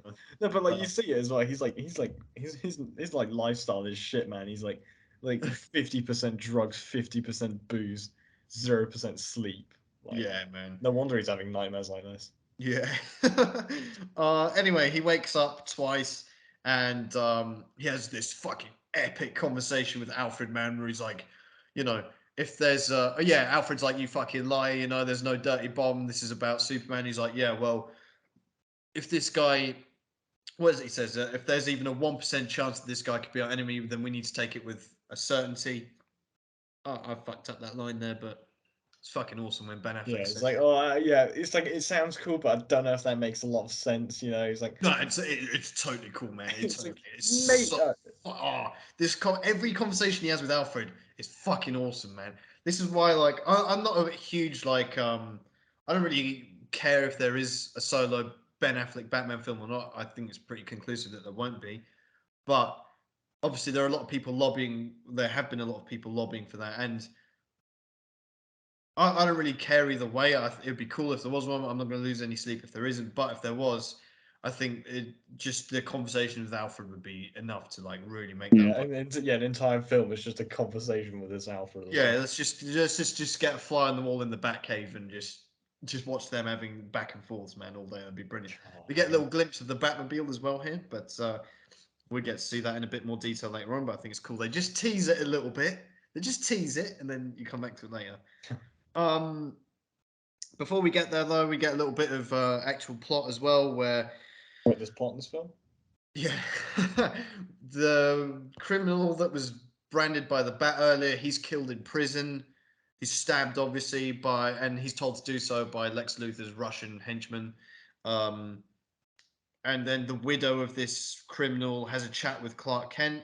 So it's like, oh, they're trying to give us a little bit of motivation why Clark Kent is tracking down Batman, which doesn't really make sense. You'd have thought in the space of 20 years someone would have done that already, but whatever. I Turns mean, out yeah, I mean, there's another thing with the branding as well. Like Lex Luthor's basically paying to get like yeah, these guys who are branded killed. So Superman, or basically everyone's like, oh, is Batman doing this knowingly to get these people killed? And it's like, yeah, okay, yeah, maybe he's not paying them to kill them, but he knows that they're being killed when they get branded, and he's still branding them. So actually, yeah. he is doing it knowingly anyway. So Yeah, it doesn't really make much sense, does it? I want to just sorry because I skipped the nightmare scene. Do you have any like because I really went quick over that when I really I love the nightmare shit. Obviously, we'll get to talk about it again in Justice League, but um, well, I mean, did you have as much of a fucking orgasm over that as I did? Yeah, to be fair, I did. Especially as like, I mean, Ben Affleck's Batman is definitely like obviously when he's older, he's like, oh yeah, he's a little less, he's less apprehensive about shooting people, blowing shit up. I mean, he definitely kills a lot of people in this, but the good thing is, previous Batman's definitely killed people. In this, it doesn't matter. It doesn't jar so much because he just doesn't give a shit by this point. But Yeah, yeah. There's a the line thing only is, where Alfred goes, you know, bad times turn good men cruel, some shit like that. He says it's so fucking good, man. yeah, it's just like Harvey Dent's line, you either die a hero or Yeah, you live pretty on much. from the villain. And Good point. they're trying to like paraphrase something, I don't know. But still, he the problem is with a nightmare scene, it's like it's so good that it just makes me think, I don't want to watch Batman vs Superman. I want to watch this as a film. Yeah, and why is that just limited to a dream, man? Let's just get a fucking post-credit scene where we get fucking 10 minutes of that shit. I don't know. Like, oh, it's so fucking good. It's so fucking good, man. And it's like, although I don't know, for the whole thing to revolve around Lois Lane's death, and he's like, but I think the imagery is just so. It's all about the imagery, right? That is Zack Snyder's real strength as a director, just pure imagery, right? And just Superman fucking marching up. Lot of fucking Nazi Hitler imagery, if I'm honest, man. You know when he like descends into that cave, right? And you get this fucking SS man bowing to him and shit, man. He's walking through and stuff, man. He's like fucking Yeah, laser, it's like you're man. surprised he hasn't given them a little mustache as well. Yeah, I was just gonna say, you're just missing the toothbrush moustache, man. It's like fuck, you know. We're trying to like, we're trying to be reassured at some point during these Man of Steel and this film that Superman is a good guy, and they're doing nothing to encourage Yeah, that. I They're mean, just like, yeah, to be this guy's fair, like, basically super Hitler. Like, I yeah, don't know. to be fair, the whole film is like, Superman actually is misunderstood. He's not the bad guy. And it's Yeah, like, let's give I him don't some know. He intimate still moments with his does. mum and his fiance and shit, But it's like, oh no, actually he's Hitler in the future. Yeah, I know. I mean, by this point, I can definitely see why Batman doesn't like him. He obviously witnessed that shit in Metropolis. He didn't bother to look, for anything good that happens that he does. And he's also like on his like Adderall, fucking Benadryl, like Jack Daniels, like meth trips, like thinking of the shit Yeah, as man. like Hitler Superman. Yeah, it's some crazy shit, man. Um, I mean, it's cool as fuck, but it just doesn't really make much sense, man. But there you go. That's Yeah, Snyder. maybe you need to like live like Ben Affleck's Batman in order to understand it fully. I don't know. Man. Um, So I mean, I don't know. I feel like we there's something I forgot to say about the nightmare scenes. A lot. It's so fucking good. I love the Just you want to theories talk around it as about it for well. the rest of the film instead. Like, Yeah, yeah. I Fuck the wish that film, was a man. Let's just talk about. Let's just have an episode on the nightmare scenes. I mean, I don't know. I've read so many theories about. I mean, the problem with this film is, and with Snyderverse in general, it leaves so many unanswered questions that it's just spawned off so many theories and shit. And it's just where Zack Snyder likes to be in general. I think there's just so much fan theories around this film. I love reading the ones about the nightmare in particular. Well, I both. wonder. Yeah, I can never have guessed that you kind of like the nightmare scene. Oh, it's so good. I think Any, everyone does, and I don't know. It's just it's. I don't know. I mean, there's probably some haters of it as well. Like the Adam West diehards. Like Batman would never do that. Yeah. But I do like the fact that they just like, yeah, fuck it. Batman kills and uses and kills with guns as well. Like I mean, yeah, he did he's it done with that beforehand, shit, but man. they It's just like never he's cared. moved on. Yeah, man. Um. Okay. Well, if we're done with the nightmare scene, we'll get on to the next fucking maybe the second coolest bit in this film, which is basically in the docks. We've got the white Portuguese. This half up until this point, they're trying to track down the white Portuguese. It turns out to be a ship, which is carrying A the cryptid. kryptonite, right? Um, we get and from this point on, the Batman. This is where we get the first bit of real like Batman action as well, because you know there's actually so many direct parallels with the Arkham games. I think Snyder must be a fan of that game series because there's like so much. Like later on in the warehouse scene, it's like some of the takedowns are like literally directly Batman, Arkham City shit, And this scene as well, where he's like on top of the crane on the docks and stuff, man. It's like just literally like could literally be a frame out of that game. Oh, out of one of those games. Sorry. Um. Anyway, this he shoots a tracker onto the back of this truck, and then he pursues it in the Batmobile, the new Batmobile. Hmm. Now, before we get on to what the Batmobile actually does, in the climax of this scene, it's fucking indestructible, man. It's like driving through buildings and Yeah, shit. no It's RPG's gonna got get fucking that. Gatling guns on the front, man. It's Batman doesn't give a fuck, man. He's killing people left, right, and center. You know, he's like chasing after this fucking truck. What do you think of this Batmobile? I mean, the design of it is like it's like halfway between the classic Batmobile and the Tumbler. I feel that's immediately what struck me as. It's like, Yeah, but at the same time, it's like there's nothing super special about it, but the scene it's in I quite like as well. Um, I mean, at least when it goes into weapons mode, which it's always in weapons mode, yeah, basically, he's not like dragged into the floor or whatever, like yeah. what happened in the That's true. previous ones. Actually, that just reminds me as well. In the Dark Knight Rises, all of those like tumblers going around. Do you reckon like all of Bane's men were also like permanently like got like back damage from being like that? Probably, yeah. Probably there are a lot of cryo practitioners like Oh well, cash. they got Bane to do it for him, obviously. All that, yeah, exactly. Bane, or the guy in that prison, Yeah, they he got just released. sends him He back got when he now. escaped from that prison, he got to like get back into his chiropractitioner business and like reset people's backs, man. That Yeah, used the but tumbler. yeah, Yeah, I this don't Batmobile really. for me.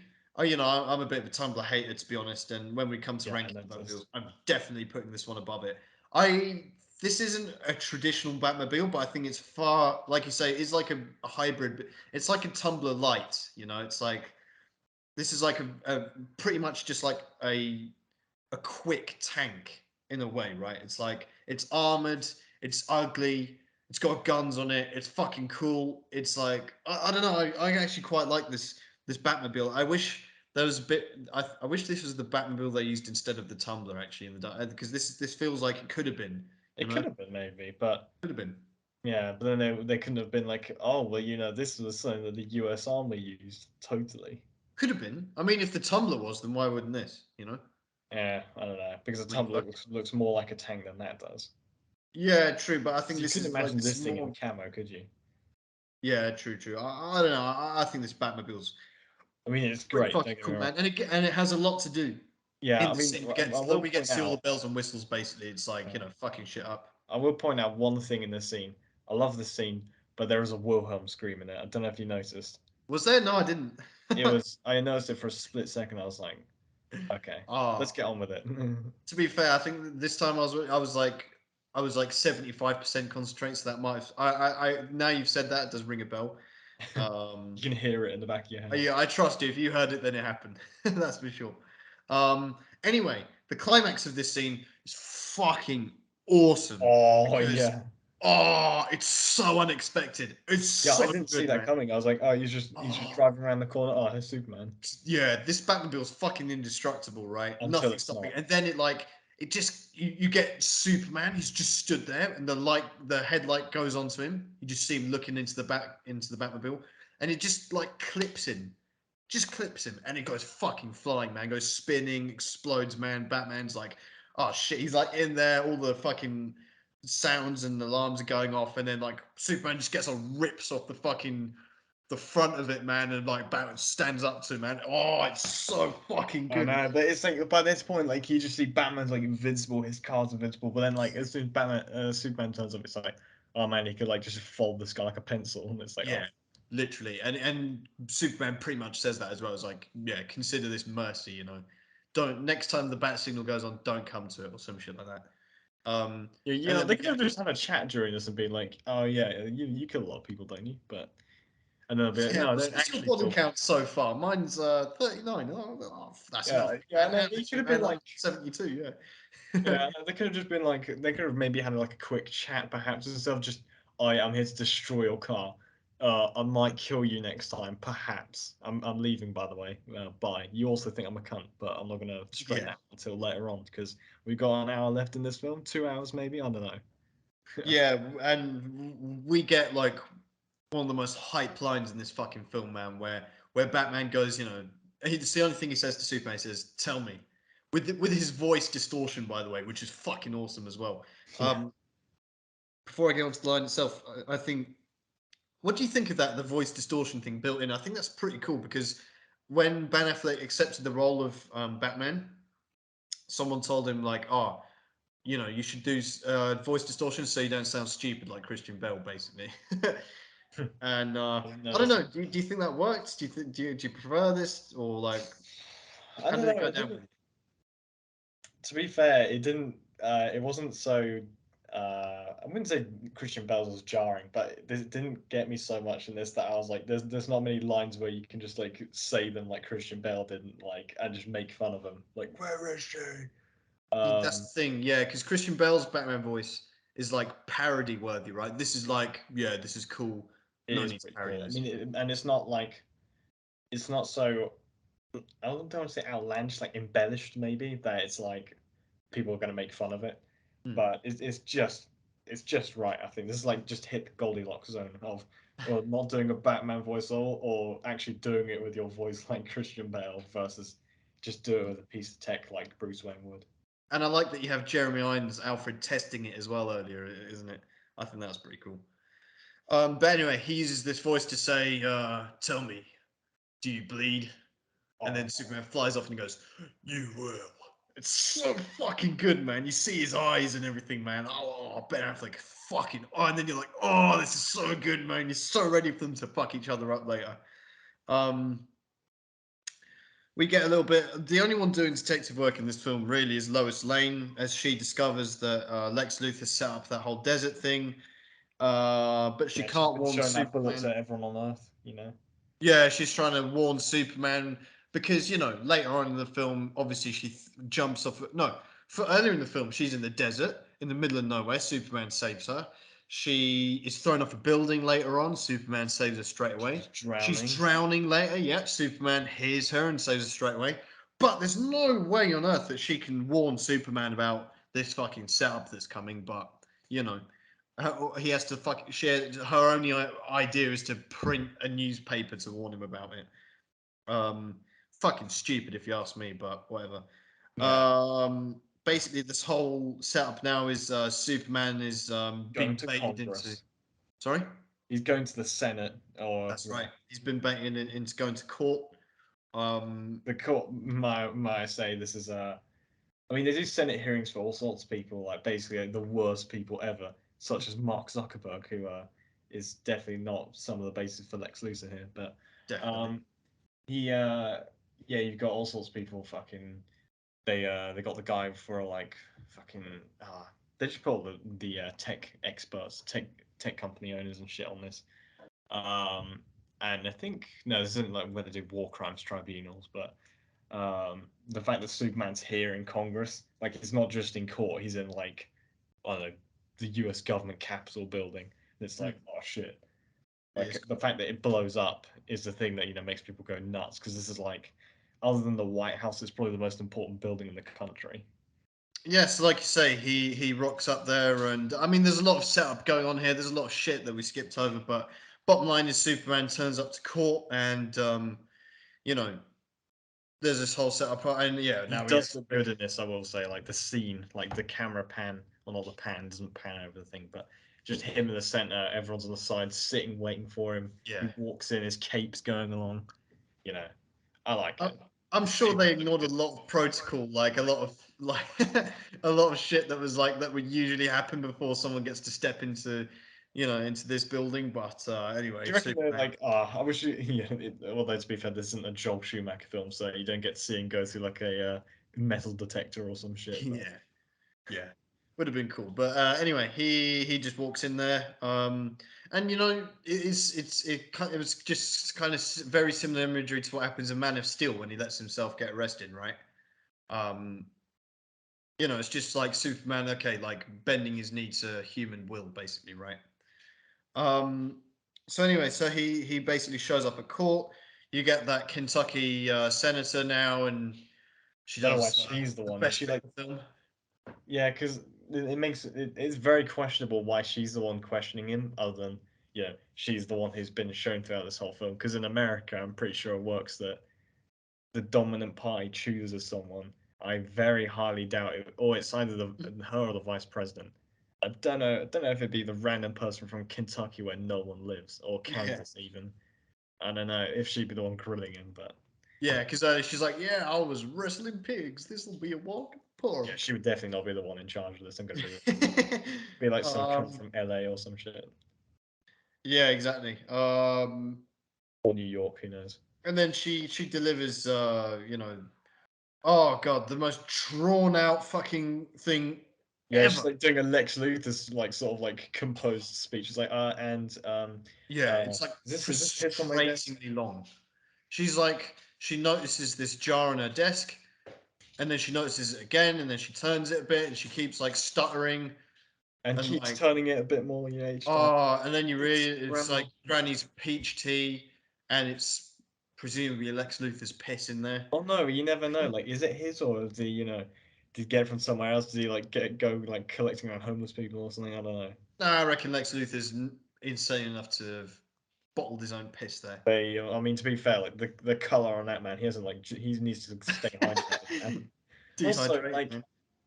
there's like a whole thing of like, oh yeah, Superman can detect the bomb that's there, but also surely he could smell that from there, right? Does he have heightened sense of smell?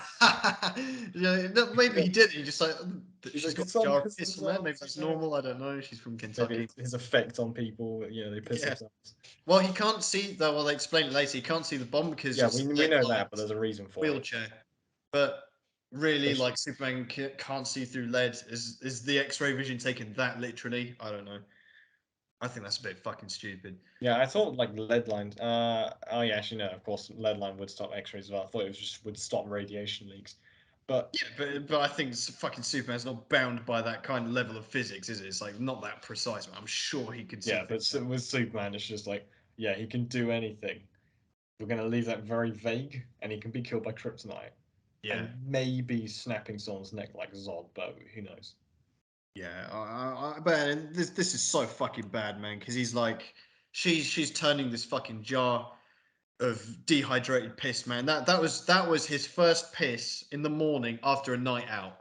That's like just pure fucking alcohol. That probably stang as he pissed it out, man. Do you know what I mean? Like, Yeah, like they should have in like this edit in the Zack Snyder cut. They should have like CGI'd a lid on it so he explains why my Superman couldn't smell it. it's so yellow, it's nearly orange, man. It's like that It's definitely like cool that metal stung almost. his cock, man, as it was coming out. That was like fucking hungover piss, man, like I've never seen. Anyway, yeah. Probably It did have dedicate a lid more on it, time didn't to it? it than they did in the film, but Did it not have a lid on it? I don't know. We're gonna go back and check. Certainly not. To be fair, I'd have thought like the amount of time it is on screen. I think it did have a lid on it. I'm sure of it. You wouldn't just have a I'm jar gonna of fact open check piss this. on your desk, would you? I mean, although closed piss as well. I don't know. It's fucking stupid. Anyway, Hmm. bottom line is, yeah, she's looking over. She looks at Superman's suit, and then they both look at the fucking Lex Luthor's empty seat. Then look at the wheelchair guy. Then they look at a picture of their loved ones, and then they, Yeah, they look at look at each other again. yeah, and then they look at the jar again, and they turn the jar a little bit more, and she continues Superman the looks at sentence. Lois Lane through the wall. Oh yeah, yeah, we Looks get all Alpha. that. We cut back to Bruce. Oh yeah, we cut back to Bruce Wayne looking at hate mail as well. Um, It's hate. like I don't really, I didn't. Actually, I just want to touch on that. Why that hate mail? Right? Obviously, it was like planted by Lex Luthor, but was that supposed to be from Superman, It's Superman's distinct handwriting. He knows. Clark Kent, or the wheelchair guy? I Well, don't know. Like when I saw that as well, it's like that was. I know did that was that confuse you Chris's as well? I thought maybe I missed something there because it's in the same style as the as Wallace who graffitied on the statue, right? but So he the same works for font, Bruce Wayne, so and the same font as color. But yeah, he's like cool with Bruce Wayne, I guess. So is that meant to be Superman, I or is don't it meant know, to be man. Clark Kent? I don't really. Well, I guess it's not Clark Kent, but it is Super. Oh, is it? I don't really fucking know, to be Yeah, honest. maybe Lex Luthor just like I don't maybe know how just Lex does Luthor mail it knows that open. Clark Kent is Superman. I don't think that's really clearly done. And there's Well, I someone don't else know. who knows that Batman is Bruce Wayne that didn't really wasn't explained well. I don't know. Maybe by this point, like Lex Luthor just assumes that maybe he's found out like about like Batman's drug habit, and he's just decided, you know what? he's probably so fucking high half the time. He's gonna blame everything on Superman. So we'll just send him Yeah, hate for real, mail. man. Just tapping into his paranoid schizophrenia, you know. Yeah, exactly. He's like replaced his meds with like fucking opioids or something. I mean, For well, sure. like actual American doctors, but won't go there. Anyway, bottom line is, fucking the building blows up. The Senate building fucking Probably the most explodes from the powerful wheelchair. explosives in a wheelchair ever. Yep. This Yeah, would yeah, be exactly, man. maybe. That's like that was like fucking Heath Ledger's hospital all over again, Yeah, man. exactly. It's like Do you know they actually everything is blew up explosive. Apparently, hospitals? there's like also the U.S. bomb storage base as well, man. Yeah, Like, yes, actually underneath Wayne Tower as well. yeah, and there's also oil refinery underneath, man. Like the whole thing Oh, we explodes. didn't have to invade Iraq; it was under here the whole time. So Yeah. Um. But anyway, the whole fucking building blows up, and then Superman's saving people, and then he sees Lois Lane and decides not to, so he fucking flies off, which is really weird because he's like trying to give this image of being a good guy, and then says, "Fuck it, they will hate me anyway. I'm gonna fucking this looks bad enough as it is." Kind of like bit of a conflicting moment there, but whatever.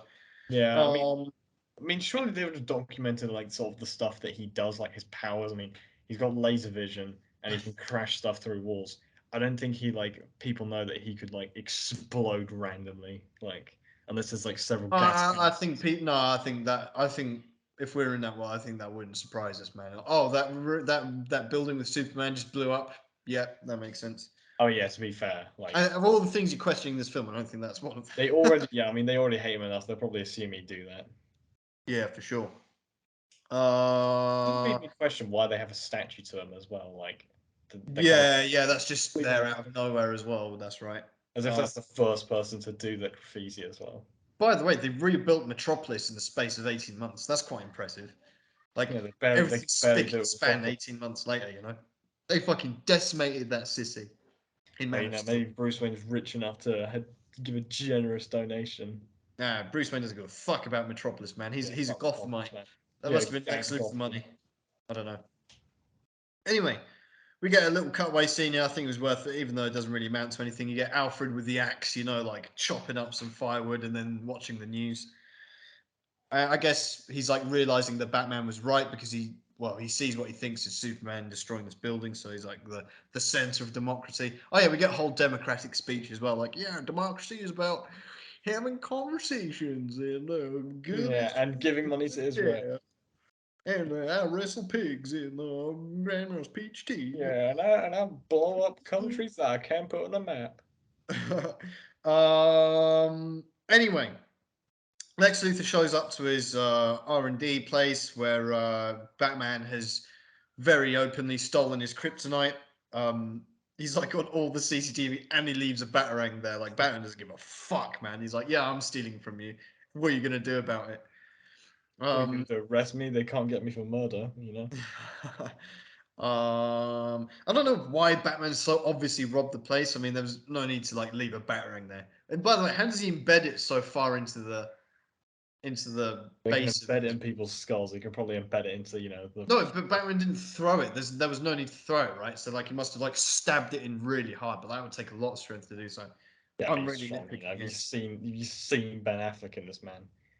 True, true. Oh, we'll get to that soon. Superman has a little chat with Lois Lane where he's like, "Yeah, I'm quitting. I'm fucking off out of here." Um, Lex Luthor, he's fucking with General Zod's body. A very strange man, bit of necrophilia going on here, I think. But basically, he peels off some his fingernails and then fucking Activates the switch. tricks a sci-fi fucking new age spaceship like probably the biggest tech in the fucking galaxy, man. He tricks that fucking ship into accepting his Yeah, it's like command. surely. I mean, it could do all this DNA sampling and like figure out who's who. It's foreign samples, but it Yeah, can't figure out. Oh yeah, these cells have been dead for like 2 years now. yeah, this guy's just shaved off General Zod's fingerprints, you know. Yeah, and um also like I know Kryptonians are meant to be like invincible and shit, but there's talks about oh yeah, their cells are like damaged by Krypton shit, kryptonite. But after they're dead, right? Surely they would also decompose because whatever yeah, superpowers and shit they have aren't working anymore. Clearly, so he'd be like a skeleton by now. To be fair, I'm sure they were like, I mean, they were preserving Zod's body. They were probably doing experiments on it and shit. Yeah, maybe. Yeah, maybe they did that. To be honest, I don't know if this is worthwhile trivia, but I do want to just mention Michael Shannon, who's a great actor and he's fantastic as General Zod. He's like, oh, fucking great. It's such a Like at the great beginning corpse of Man image. of Steel, where he's like, I will find him. He's like fucking like, oh, he's like, oh, so hyped up, man. Quite I a good mean, villain, I think, and like quite tragic one as well in the sense that he's like designed to save his planet and his people, and then obviously isn't allowed to, and then yeah, no, and shit also does. to be fair, I don't think his performance, in Man of Steel can quite top his, very good lying still in this one. Very convincing dead body right there, Well, especially as he slips in I have with some the. news for you, Henry, because he wasn't in this film at all. That was a Is he not? rubber dummy. Yes, that was a rubber dummy of Yeah, because I naked thought to Michael Shannon. myself, like, I thought to myself while watching this, I was like, would they pay him to come back just to be a corpse, or would they do CGI or like, practical effect? Yeah, You know, well, those questions have been answered now. thank you for telling Um, me that trivia.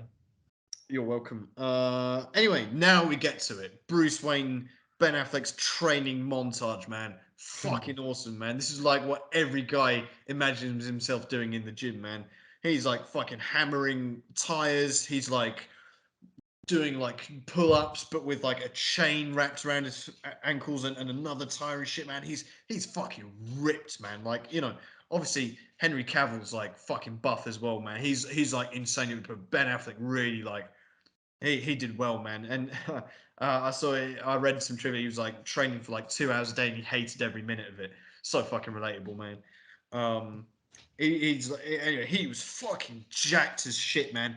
He's also forging a fucking kryptonite weapon, man. He's like making spears and fucking grenades and shit, Yeah, man. he's like getting ready for his ultimate Nerf game. Yeah. He's also looking at Justice League files. He's like, fucking well, from Lex Luthor's thing under the folder metahumans, and you get little. Yeah, he's like emailing everyone, sends to Wonder Woman. Oh, by the way, this isn't your picture. This is you or something. Or I don't know if it's by this point that he does that, but he's having No, a good. that's a little bit later. Just give me one moment here. That's a little bit later, That's but fun. he basically fucking he's like yeah he's emailing them, but we don't get to that moment just yet, because Oh but man, what I we want do the get email montage. yeah what we do get is the Wonder Woman music, man. The Wonder Woman theme song, which is fucking awesome as well, man. In my opinion, you remember it? It's like that like electric guitar, Yeah, it's a fucking good. like Yeah, it's that riff, man. I was gonna say that, but I was so afraid good. that I'd get it wrong. But I very much like that. They play Oh, it that was quite a few times. sick. The Wonder Woman theme is so good, man. Not as good as the Batman theme, but I mean, this film is like very conflicting music. Some of it is like amazing, some of it is shit. Or the Like it's Hans Zimmer and the other guy. I don't even know what his name was again. Junkie XL. Yeah, maybe he's doing some of it, and then yeah. It's I'm sure, yeah, they're both going, yeah, I did the good bits, he did the bad bits. Like, what about Lex Luthor's theme, man? How Does he even bad was have a that? theme? I don't know. Yeah, that was like Batman and Robin esque, man. It was like duh, duh, duh, duh, duh, duh. You hear it like 10 Oh times. yeah, yeah. I mean, the thing is, sometimes when something's that bad, like it took me two films to realize what the Batman and Robin theme was. Man, I was like, oh, It's fucking. I mean, it's yeah, and it's just that thing would be really good if the character was like a bit more serious and dark, but it's fucking Jesse Eisenberg's Lex Luthor. It's like fucking yeah. ridiculous. It's like Jim Carrey's Riddler sort of level villain. Lit- yeah, you know what? That's a very good comparison. It is basically Jim Carrey Riddler, but not even aesthetically cool. It's just like this hipster, like long Yeah, hair. he's got like the serious aesthetic, but the unserious character kind Everything of. It's else. the worst Yeah. of both worlds. The music, yeah, and the music is like would totally work for any other character in this film, but for Yeah, this Lex Luthor, especially it doesn't. Batman. Yeah. Batman's theme song is amazing. There's a bit at the end of this film as well. You've just when they defeat Doomsday actually, and the music for there is just like so like not bad but not good either. It's just like It's oh okay, generic. yeah, generic epic superhero music. Um, I don't know. The music was like very hit and miss in this film. The Batman theme is fucking amazing, man, and we will rank it at the end of this episode. But Yeah, but and the Wonder Woman theme as well. I think the Man of Steel theme is good, but it doesn't fit in this film either. Like, because it's not as dramatic. It's more of like a slow. It fits the Man of Steel film very well, and it's very good. But then in this film, it's like just a bit out of place, I thought. Anyway, Superman climbs up a mountain to go and meet his dad. For like how that works, I don't know. yeah, Superman's he's like now tripping out. There's like this like yeah, he's like high on no oxygen up there, man. yeah, he's like having the same experience like the budget version of Batman Begins. He's like goes up a mountain to find himself. Yeah. It's He's all just done getting in high 5 on minutes. lack of oxygen, man. Just getting like having fucking hallucinations of his dead dad, man. Yeah, maybe he found like a mushroom up there that only grows. Might have been This that scene blue is flower.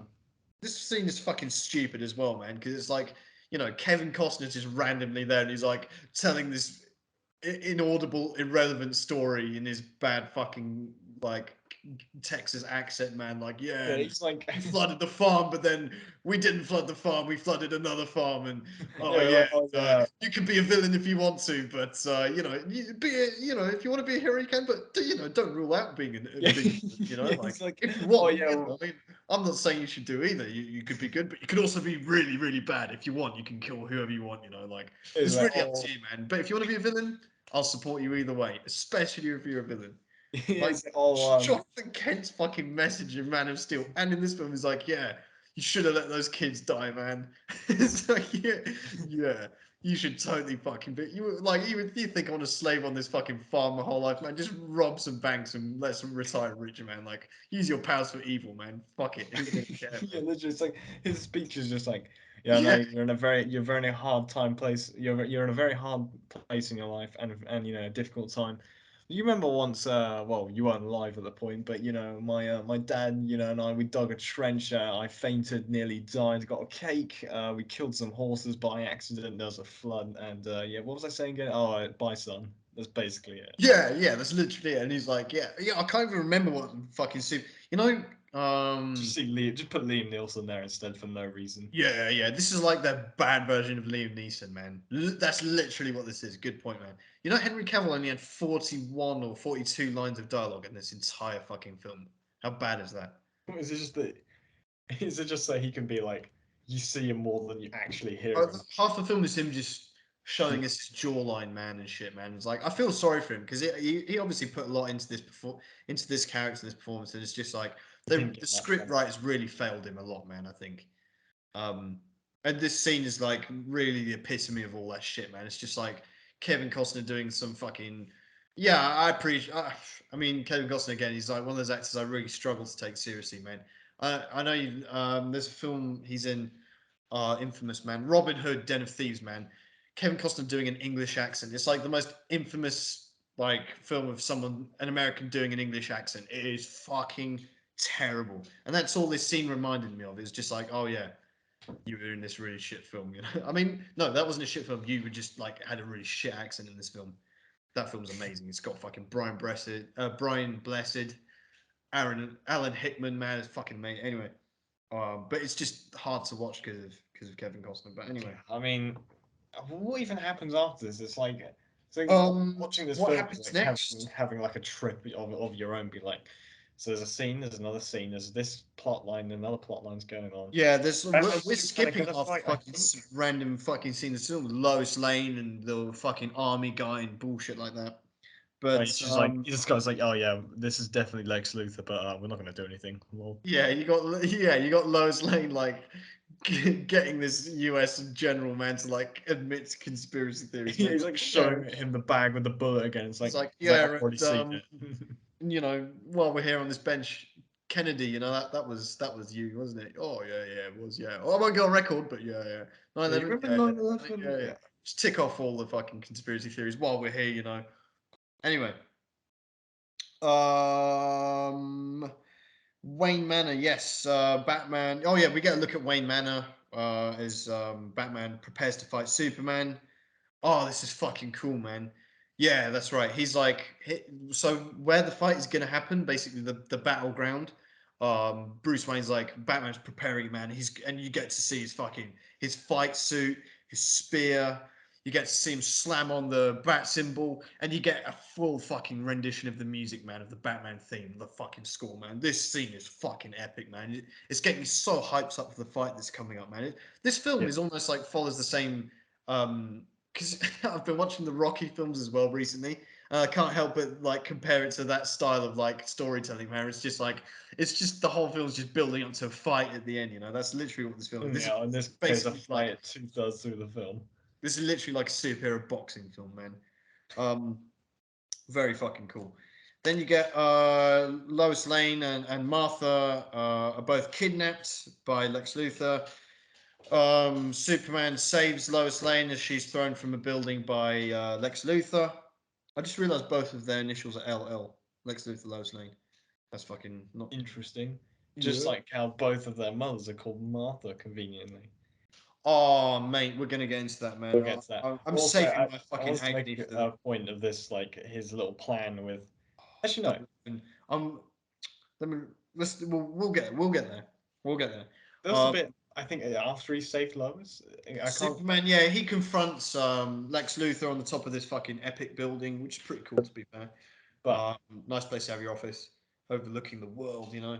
yeah, but So he also, pushes yeah, I did Lois Lane notice the from there, and he's police. like, "Oh, what about the lady of your life?" And he's like, "She's safe on the ground." Like, no, everyone knows the real lady of their life is their mother. And then he says mother, and then he says Martha. It's like, oh, it's the same word, you know. He's like, I think it deliberately says mother and Martha. Like, I don't know, they somehow Zack Snyder struck fucking gold, man. Can you imagine like the script writer sat there? Okay, we need a way to like get Batman and Superman on the same side here.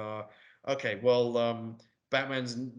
What about mothers? You know, mother. They just like thought, oh wow, yeah. What if we? How similar does Martha and Mother sound? Why don't we just base the whole plot of this film around that coincidence? Okay, yeah, imagine if they were called like Jessica or something, you know.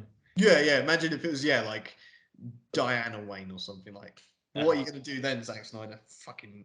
Also, Anyway, I will point out something like just go on. before this, Go on. before he well, No, go on. I'm Lex all in. Lex Luthor pushes Lois Lane off. Yeah. Superman rescues her, and then they make out on like the square below where so many people could have seen that. Like, well, they have a little kiss, I think. Maybe They this do. is Yeah. later, Yeah. but Yeah. I'm pretty sure it's at this point, you know. And then it just goes back up. And he says, "Yeah, hi Lex. You're a bad guy," and then Lex makes it rain on him with pictures of his mum. Oh yeah, man, that was brutal. Do you know what I mean? Like that was fucking brutal. This is where you're like, yeah, Lex Luthor's a fucked up sicko, man. He's like, oh yeah. Everyone knows every boy's fucking woman of their life is their mom, and he's throwing pictures of Martha at him, like, yeah, you know, and Superman's fucking losing. He's on his knees, breaking down, man. And he's like, yeah, well, she's gonna die unless you bring me Batman's head. I do like So as well. I do like as well the fact that he like Superman has his Christian Bale moment. Where he's like, "Where is she?" yeah. But then he's like, I do like the fact that Lex is like, I don't know, that I wouldn't even let them tell me where she was. So he literally doesn't know, even if he Yeah, tried yeah, to tell yeah, them. yeah. That's true. No, and it's funny you say that. You know, this film is basically like Martha. Is like the equivalent of Rachel, man. Just not just like the character, but just the word. You know, the amount of times they fucking drill it into your head, man. Rachel, Martha. It's like literally the replacement, man. Ah. Anyway, Ah, man. anyway. Oh yeah. Man, Yeah, this is you got so 30 obviously minutes as like well. extended scene shit, man, because you get this whole build up to this fight, and it's like perfectly like lining up and stacking up, it's building and building from both sides. And then right in the middle of all this, you have the injected extended version, Zack Snyder cut of, you know, Wonder Woman chilling in her flat, getting an email from Bruce Wayne and looking up footage from like Yeah, Aquaman and yeah, fucking very well placed, you know. it's This film. so out of place. It sticks out like a sore fucking thumb, man. And it's just like, was this really worth like an extended scene for just to shoot this? Surely you could have got better placement than this, but Yeah, as well when they're making Cyborg, I was like, oh yeah, you got that footage of the scientist making him, you know, and it's like, and then he turns it off just before it actually like he's made, yeah, and it's like, if you're and recording the it, camera's following him around everywhere and shit. It's like, there's like if you turn on the camera to record what's happening, like and if you're gonna die in the process, you'd probably want to leave on, right? Like, yeah. Oh well. Now we get to the fucking what it's all about: Batman versus Superman.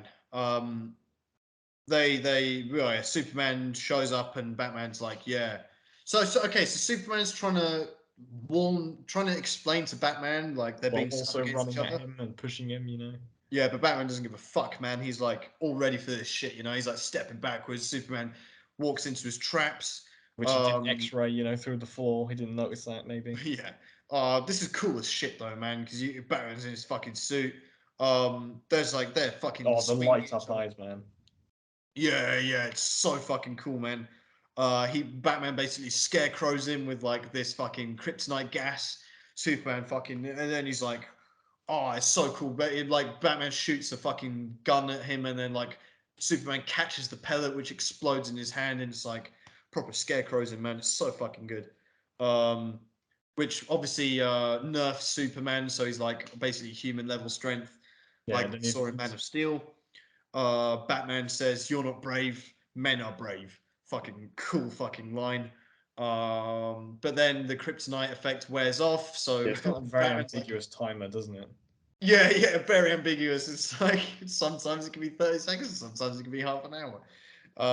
But in this particular one, it's fucking funny. It's like the closest you can get to being acceptably Marvel, where it's like Batman's like punching him in the face, and then he's like slowing down. He's like less reacting. He's like, "Oh, that's so fucking funny, man." It's like it's so good. Yeah, because it stops even making an impact on his Yeah, face. yeah. It's It like, just like starts like hurting his hand. He's like, "Oh."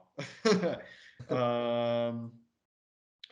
So Superman gets a bit of strength back, but Batman's all thought of this all ahead. yeah, he It's gets like thrown through walls. yeah, it's like perfectly planned out. Yeah, and Batman throws him down a fucking bunch of stairs and shit. Looks really fucking painful the way he lands. Yeah, also conveniently exactly where he left that spear. Yeah. Batman planned this down to a T, man. He's like, yeah. Then he's gonna fall here. I'm gonna drag him here. I'm gonna I'm take gonna it go through this step. I'm gonna particular get the wall. upper hand here, and no. Super. We get a cool bit of dialogue. Where he's like, "Oh, I bet your parents told you that that you're worth something. Well, my parents died in the gutter for no reason. The world only makes sense if you want it to." Great fucking line. And you remember, I was like trying to remember with you a few weeks ago, like who was it that said that quote? And I was like, I couldn't remember for the life of me. I thought it was like That some is, yeah, it's like that almost feels like philosopher, something like Heath Ledger Joker would say, to be honest. Because it's and it so just turned out to be fucking Ben Affleck's Batman. Um, Still fucking cool as shit. So yeah, you get that fucking epic quote, and obviously Batman gets the spear and he like drags it across Superman's face, so he does bleed. You get the payoff from that. Do you bleed? Which he does, and then he's just about to stab him when Superman goes, "Oh, they're gonna kill Martha." Why he would say Martha and not Mom or something like that, I don't. This is like fucking stupid. And then Lois Lane out, and I was like, yeah, Martha's his mum. And Batman's like, why did you say that name? Why did you say that name? Like fucking 50 times, man. And it's like, I don't know what we're supposed to understand from this yeah, moment doesn't he where, have a flash? Oh no, this reminds me. They flashbacked to the Bruce yeah, Wayne's mum dying. They get a round winning kill montage of the fucking pearls again, and his dad saying Martha, just in case he didn't know that she was his mum as well, and that she was also called Martha. Yeah, I'm surprised they didn't say like as well. Oh yeah, by the way, did you know that Superman's mum is also called Martha? This is hinted when he says Martha. it couldn't be all more on the nose, man. It's like so painful. It's just like, you would think, I don't know, like what way you go this when you have such a fucking coincidence like that and you're just going to decide to base the whole film around it. Is it really something you want to put so much emphasis on? To like, we get it. Both their mums are called Martha, which I know for sure that is Batman's mum's name. I'm like, I would need to double check if it is Superman's mum's name, like in the comics, like actually. But but either way, like yeah, for the whole fucking film to revolve around that, it's just fucking stupid, man. Um, You have a whole fuck. Imagine that. Like you have like this whole fucking meeting, and it's like, okay, what are we gonna do to make sure they get on the same side? Oh, he's gonna say his mum's name just before Batman kills him. You know, that's fucking stupid as shit. Like, Yeah, I mean, but I don't know. This is I couldn't get over that part. It's just ah.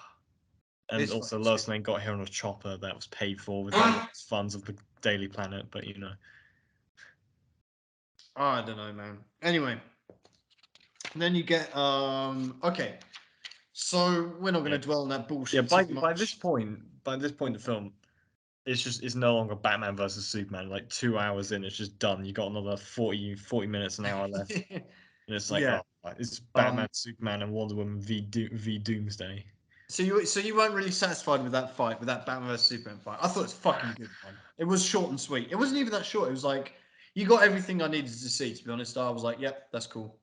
I mean, I feel like they should have. I think they should have had kind of two fights in this. Like the first one, because like he barely like there's like obviously the tumbler, not tumbler, Oh, when they square up Batmobile to each crashes other. into him. Yeah. They could have had like a little scrap, and then Batman realizes how powerless he actually is with him, and then or like he's trying out different things to see how Superman could possibly be stopped. And then in this one, he actually employs that experience gained against him. But it's like they crammed both of those ideas into this, and it's like No, for I a don't. I don't film. really think so. I don't really think so because I think Batman is well aware that he has no chance against Superman, right? And even before their little confrontation on the docks, but I think that obviously just reinforced it, like how fucking powerless he is. So then I he gets know, all but this for film, kryptonite and prepare some weapons and shit. And I think at the beginning of this fight, you do get a bit of experimentation because he has like four guns that appear and like shooting at Superman, and he's obviously not aware that that does nothing to him, but he's like just experimenting. Also, the sound thing from before, which he uses laser vision or some shit to I know, destroy. but Oh, that's only the he second pulls up the fight. Doesn't manhole and then it? splits it in half and takes them both out. You remember? Yeah, I know, but that's the thing. Like, that's how all in that's all in the second. Well, the only fight in the film. Like, for a film that's called Batman versus Superman, I kind of wish there was more Batman versus Superman, if that makes sense. Like, I I don't know. don't know. I think Might have this been fight was diminishing like pretty returns though. I satisfying. feel I twice. thought the fight itself was quite satisfying. I was like, yeah, it had everything, and it was a little bit like Yeah, but very it's a very convenient. convenient fight as well. Like the fact Yeah, that Batman just so happened to be there where the yeah, spear was, yeah. that no one had nicked it while he was messing around. You know. I don't know. It was pretty convenient. I think it's Also, fucking. another thing that's stupid in this, by the end of it, is like he's like kind of pissed off he couldn't kill Superman, so he throws the spear away, like as if Batman would throw away like one of the most deadly weapons on the planet. Like, Yeah, yeah, and he just yeah, he like just his like basement is full of them. Why wouldn't he keep it? yeah, exactly. It's just the whole crux of the Martha thing, man. Why did you say that name? He says it so many fucking. It's fucking And he has this whole like real, and at this moment, what you're supposed to be thinking, like, oh, has he just realized that Superman's got a mum and dad as well, or some shit? I don't know. Like, I really don't know what we're supposed to take away from this scene. Like, just because their mum has the same name, that means like, oh, that eradicates everything that happened before. Jack died, whatever, the kid's mom, etc. Blah blah blah. The guy lost his legs, blah blah blah. He blew up the Senate building, and just from that, the Martha thing, he realized, oh, I shouldn't kill this guy. I don't know. It's just fucking stupid, man. Yeah, because like they didn't really like dedicate much time to explaining this is Lex Luthor's doing, you know? Because Yeah, exactly. They don't sit there and explain it to Batman, Bruce Wayne. It just kind of figures everything out in this moment, and then he goes, "Yeah, now we need to save your mum. You go and take out Lex Luthor. Oh, I promise Martha won't die tonight, or some bullshit like that." It's stupid as shit, but it does lead to the third coolest scene in this fucking film. Maybe second. It's either the nightmare scene. Nightmare's definitely number one. But then you've also got the Batmobile fight. Okay, I'm putting Batmobile number three. And this is second. The fucking warehouse fight, man. yeah, Okay, so first of all, Batman gets on a new the Batwing. Batwing to I never this thought we'd get a warehouse. new one. That's the thing. I didn't Oh know there yeah. was Batwing in this. Well, I've got a surprise for you later. We're gonna rank the Batwings. We're gonna rank all of Batman's aerial vehicles because I realise there's so many of them. We can actually do a proper ranking of them. So you're in for a treat today, viewers. Yeah, But but also yeah. there is a point at this where the I don't know if this is before, during, or after this fight. The Batwing does crash. I am. Oh, I know, no, that's with. Never mind. That's with Doomsday, isn't it? Yeah. Yeah, I Yeah, was gonna that's right. say. For here, we get the Batwing. We get to see it autopiloted by Alfred, who drops him off. Okay, so he's like, yeah, they're on the third floor, so how about I drop you off on the second floor? He's like, cool. Then he uses like a bunch of Arkham games like gadgets, man. Where he's like using a disruptor and fucking all this shit, man. Oh, this scene is so fucking good. You got the music on full fucking blast, man. He's fucking people up, man, and it's so like dirty, man. You get to see everything. You get to see that his suit is bulletproof. Like you Vacuum get a head. bit where like the guy literally like point blank shoots him in the head, but his cowl actually repels the bullet. It obviously hurts him because he's like, oh, he gives out the most manly fucking grunt ever. He's like, oh, and then fucking punches this guy, man. Yeah, you Um, really would have thought someone would try and shoot him in the face by now, you know? well, they try, but they just, obviously, man, do you remember the bit where he picks up the box, throws it at the guy, and it like fucking, like the box hits him in the face, like against the wall, man. Do you remember that particular one? Yeah, Definitely, yeah, and he grapples someone by like definitely kills him. like it must have gone into his flesh or something. He pulls him in, punches him back as well. Like, Oh yeah, man. And there's a bit where the guy with the grenade, he's like turns up, fucking pulls the pin out, really dramatic, and then like Batman like kicks a hanging guy into him to like fall back and blow. Batman's kill count is like going through the roof, man. He definitely on double digits at this point now. yeah, Um, and then yeah, fucking, and then he gets stabbed as well. And then he like pulls out the knife, stabs the guy, goes back, fucks another guy, and then comes back and pushes the knife in even harder, man. Like fucking slams against the wall, gets the other guy, slams him against the wall, like breaks the wall, man. It's so fucking good. oh And yeah, then, and then he comes through the wall, doesn't he? yeah, then he does proper Arkham takedown, man. He like bursts through the wall, fucking one-handed holds a fucking flamethrower or whatever gun he's got there, like a gun which is probably heavy enough to hold with two arms. Batman's like one-handing it, man, at this Russian guy. Um, fucking like just shoots the fire Yeah, it was questionable. He's like, oh flamethrower. yeah, like I'm definitely gonna kill him. Don't shoot me or something. Yeah, And then he's like, oh, I trust you. I trust that you will. And then I believe you or something. And then he shoots yeah, the yeah, yeah. gas can off. Yeah, and he saves him up. Really he would have should just shot him instead. Like, because if he blew up the gas can, then or whatever flammable shit, that would have given him a second to like flame her. Surely, like, Yeah, for sure. And he very definitely risked like making that gun explode on the spot as well. But I don't know. He's like, he'd have probably been fine. I don't know. Like I suppose Batman, he's a killer, but he's like not to the point of like not cold blooded, but he wouldn't put a bullet in someone's head. He'll do everything else, but like he doesn't have the balls to like kill people directly now. Not like in the Nightmare. Yeah, Um, yeah. The nightmare is although just like I him. think about the Nightmare scene now, it's like Batman's literally fantasizing about shooting people. It's like that's like oh.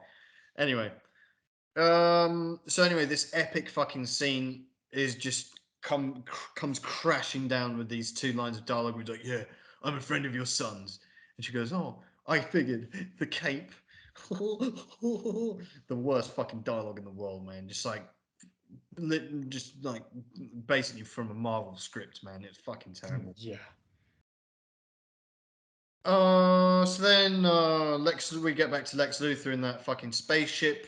Superman turns up and he's like, "Oh, you're a headless Batman short, whatever." And he's like, "Yeah, well, now I'm gonna kill your mum." And then like, obviously Batman picks up the radio on the side, which is fucking cool. But Lex Luthor has anticipated this, so he goes and creates a monster called Doomsday. Um, so yeah, Not we've gone necessarily from comic accurate, but you know. yeah, no, this is as far as I'm aware, this is inaccurate as shit, and it's just like the most. I don't know, because yeah, the whole film's about Batman versus Superman, and then it's not now. So it's like, what do we do now? We're just gonna come up with the most like Generic. basic possible bad guy ever, like the most one-dimensional, just massive, like evil, ugly fucking orc. They basically got an orc from Lord of the Rings, and then like yeah, let's Yeah, they just mixed it with the Hulk and then gave him a nuke or something. I don't yeah, know. just let's just let him fuck up Superman a bit. We just need some kind of mass to compete with Superman. It's fucking stupid as shit. Yeah, like this bit. I mean, they do emphasize quite a lot. oh, this is taking place on an uninhabited island between Gotham Oh and yeah, yeah, yeah. Metropolis. Oh, luckily it's past rush hour, so downtown is completely uninhabited, so not thousands of people will die, just like in Man of Steel. Fucking stupid, man.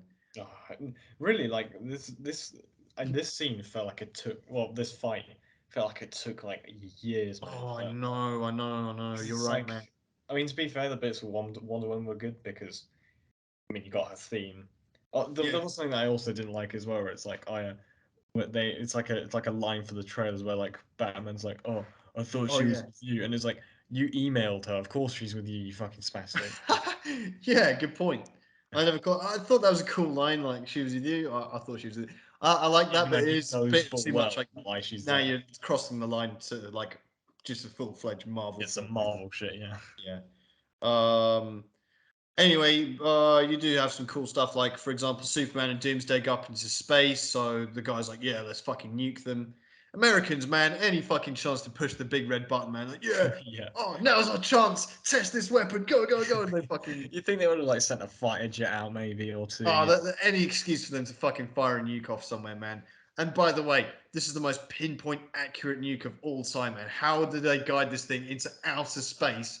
Doesn't like, is that a thing? Are there I mean, weapons yeah, that yeah, like? that's intercontinental ballistic missiles. They go into space and then come back to Earth. Okay, that's a thing. I didn't know that. Yeah, but Uh, I think like they're not. I wouldn't imagine they're that good so that they could literally hit like a pinpoint spot. yeah, Like that's it's fucking just because a ridiculous. nuke's meant to wipe out like a city, like just Yeah, get the rough gist of it. Like it doesn't matter if it's a few meters off in it. yeah, But with this, it's like I didn't get it as well because it's like Superman is might be a casualty. And I'm like, but we've established that basically nothing kills it except kryptonite. Like yeah. Yeah, exactly. It's like they have this moment. They linger on this moment where like Superman's dead, but he's obviously not. So it's like, what the fuck are you waiting for? What's the point in this moment of like him floating in space? What's the point? Meanwhile, yeah, Doomsday's I think like it's probably. further mutating. Like, oh, whatever you throw at him makes him stronger. Like, fuck off, man. Like, Oh yeah, and there's also something questionable where it's like they go out like literally into outer space, and it's like, mhm. oh, and Doomsday falls back because he can't fly. I think it's like, and he falls back at the exact same spot on where he Yeah, was. good point. You're He right. could have Yeah, like no, landed anywhere in the like northern US by that. yeah, yeah. That's a good point. I didn't realize that. Yeah, fucking stupid, man. But Batman, he's like thinking on his feet, and he's like, yeah, well, he's from Krypton, so only thing that could kill him is kryptonite. Let's bait him back to the kryptonite. So he like gets in his Batwing and fucking tries to guide this Doomsday back to Gotham. Uh, long story short, man. Yeah, Lois Lane fucking tries to get the spear and drowns, but then doesn't drown because Superman saves her, and he goes, "Yeah, I love you," and she's like, "Oh." And then you get this like really fucking shit like trio fucking link up, man. Wonder Woman lassos Doomsday, and then Batman sprays him with the fucking cannon, and then Superman stabs him. Yeah, But when he could have just given it to Wonder Woman, but yeah, or just stab him yourself. Like the fucking lasso and the gas are like so like unnecessary. I don't know. It's fucking yeah, but they need to be like doing their part for the group project, aren't yeah, they? yeah. You just need them. Yeah, literally group project shit, man. It was actually almost made me laugh, man. When you just like get the gas. There's like, oh yeah, Batman's still here.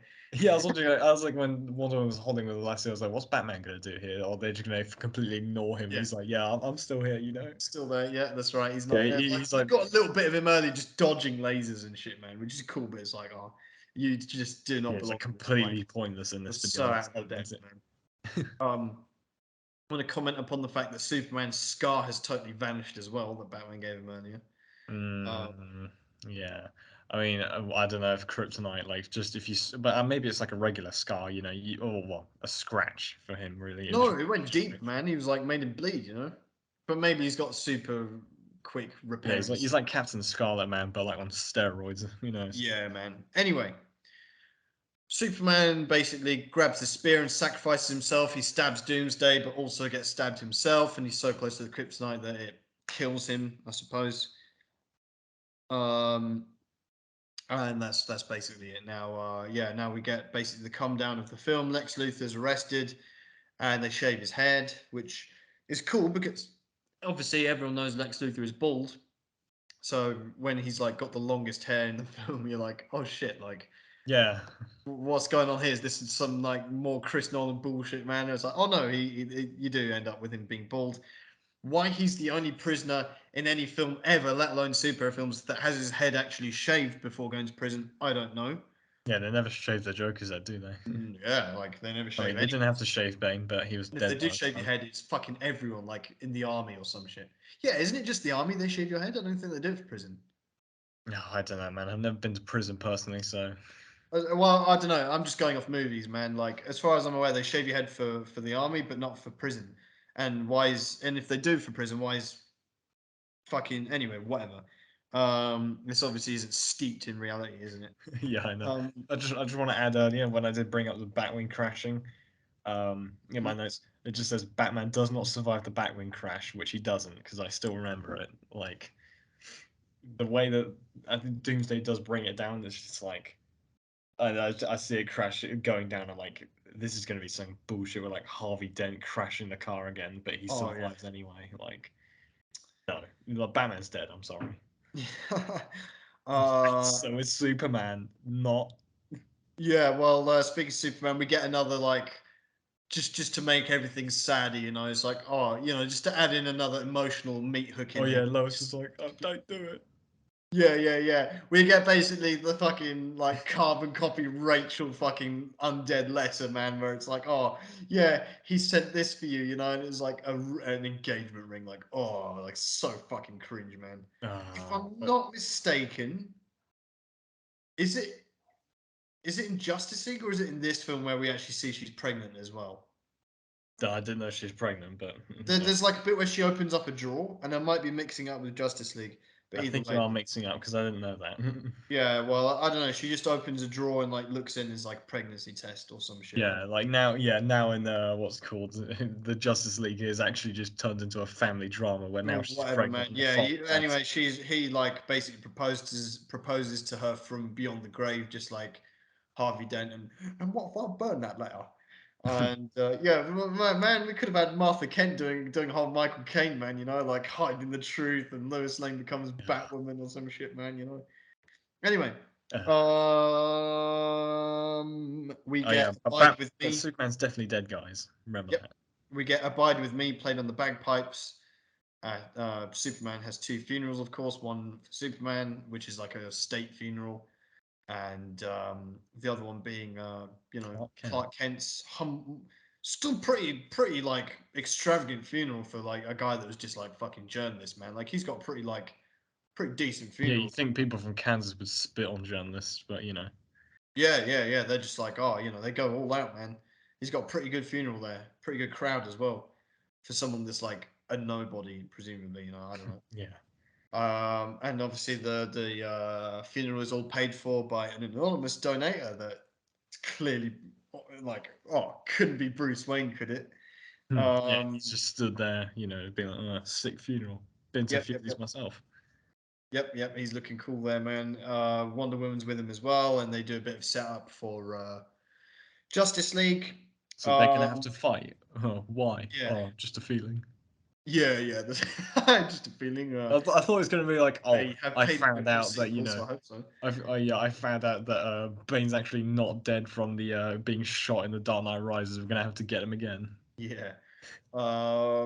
We get a cool little pan back. Let's see, we get the whole world reacting to Superman's death, which is what I mentioned before with Perry looking at the newspaper and not realizing that Superman's Clark Kent. Um, and we get a cool thing which says if he's yeah, we get Superman's statue is gone, so instead they have like a new one which says if you seek his monument, look around you, which is pretty cool. Yeah, Um, that's true. anyway, No one's gonna graffiti the statue because it ain't there anymore. yep. We get the penultimate scene, which is Lex Luthor in prison, and Batman goes and meets him. Basically, it's like really fucking cool, man. Because it's like the warden wants to speak with you. Stand up, face the wall. All the lights go out. Oh, they turn on again, but just the red ones. And Batman's behind him, and he's like, "Yeah, I'm going to send you to Arkham. I've still got mates there that'll fuck you up, and like." And then But he Lex was like, doesn't, "Oh, but Brandon. Like, He's about to brand him, and then Lex Luthor's like, "Oh, but the bell's already been rung." Oh, and Like, fucking ding, ding, ding, ding, ding, ding, ding, ding, ding, yeah, ding, it's ding, stupid ding, ding, fucking ding, ding, mental ding, shit. ding, ding, Like fuck off, man. he does it like 1,000 times. I was like, Yeah, oh yeah. so annoying, man. And But Batman doesn't this is brand. literally Heath Ledger. Like, this is the moment where I was like, oh. Yeah, this is like and Batman doesn't brand him. I don't really I don't know know why, why. but But whatever. And we get the final frame of this film, which is possibly the dumbest shit of all, which is Superman's coffin and the soil floats off the yeah, I was coffin. like, oh really? You're telling me Superman didn't die from something that isn't kryptonite? Really? Superman. Wow. Oh, you mean this isn't the death of Superman? You're not going to bring him back for Justice League? Huh.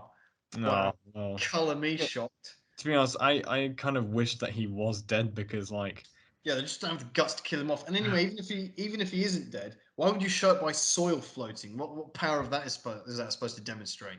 well, what's he gonna do? Like have his fist punch out of it or something? Well, I don't know. I mean, yeah, I'll give him that. It is hard for them to like do something, but like floating soil, really, like Yeah, that was a bit stupid. fucking No. stupid, man. Yeah, we know Superman's obviously not fucking dead, man. Clearly, you've booked him for a sequel, so you know, there's no need to like. I mean, yeah, soil floating, the actual imagery is cool, but it's like when you actually think it makes no fucking sense. But that's Snyderverse for you. Anyway, I think that's it for the actual storyline, right? Yeah, I mean, wait, how that was an actual story in this? So I thought it was just here to Well, facilitate Batman and Superman fighting, and well, then you fight do get some Doomsday cool for some moments, reason. man. Do you have any more particular thoughts or anything you want to bring up about the film, or we'll go on to the rankings? This makes me feel like, actually, no, it currently compares to Batman '89, whereas like, um, I won't say that, but this film, I can't compare it to No Time to Die either. But it's like there are a lot of really high points in this, but Mhm. there's also a lot of it is just like average, like very like average. Um, like the actual fight between Batman and Superman is what everyone came here for, but then Doomsday fight is just like CGI. It's like, well, not CGI is bad, but it's just like people getting thrown around and shit. Superman gets stabbed, dies, and I'm like, yeah, he definitely isn't dead, but cool stuff, bro. And this Doomsday guy who's just like the most generic looking, Hulk orc thing fighting them, and I'm just like, ah, nice. Batman can't really do anything because he's actually surrounded by actual superheroes with superpowers, and it's like, all right. The only good part was like the Wonder Woman turning up in that, minus the is she with you for the trailer? Well, Batman actually obviously knows that she's with him. Um, but I mean, and the intro to this, minus Bruce Wayne fucking rising and so on and so forth. The intro was fantastic. Like the beginning, the the fight was good. The music was good at very good at certain points, thanks to Hans Zimmer, and probably not the other guy, who I still can't remember the name of. The logo on this, I will say. I mean, I'm looking at it right now. I Yeah, liked that. The big. I mean, you obviously got the Superman logo inside the bat. Uh, it's the it's funny mixture. how they had to modify the Batman, like because obviously every incarnation of Batman has to have a new fucking symbol, and with this one they just made the fattest, widest one possible, just so Yeah, right, it's a Superman one in, yeah. I which is always also wondered. This is super fat and wide. yeah. It's like I always wondered to myself, like, oh, why is the Ben Affleck one really wide? There's just a new, different choice of style, and I was like, only looking when you mentioned it just now, I was like, oh, well, that's why it's so Yeah. wide. I think we get you. I mean, obviously, this, like we said at the beginning, this film had a lot it needed to achieve, and it did so to varying degrees. And I think it did a pretty good job overall. I'm going to be very interested to see what ranking we actually give it out of 10. Okay. Basically, everything from the Dark Knight trilogy is at number one. The Batman. Yes. So, Ben Affleck's Batman. Where are we going to rank him? What are your thoughts? There's an older Batman, one that gives less fucks, one that's basically a villain, more or less.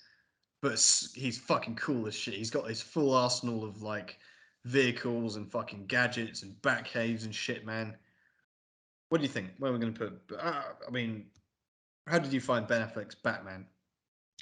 I kind of liked the fact that they decided to just say, oh yeah, he doesn't really give much of a fuck about killing because all these previous Batmans, bar Adam West, haven't actually murdered people. Sorry, no, have murdered people. Adam West isn't like a serial killer, but I um, was gonna say. yeah, you just look at him right there. He's definitely prime mugshot material. But Yeah, if I'm thinking about these as in which ones I mean, this is obviously just a contest between him and Christian Bale. I mean, none of the ones previous I could really say. Um, I feel I want to put him below Christian Bale still because if I want to see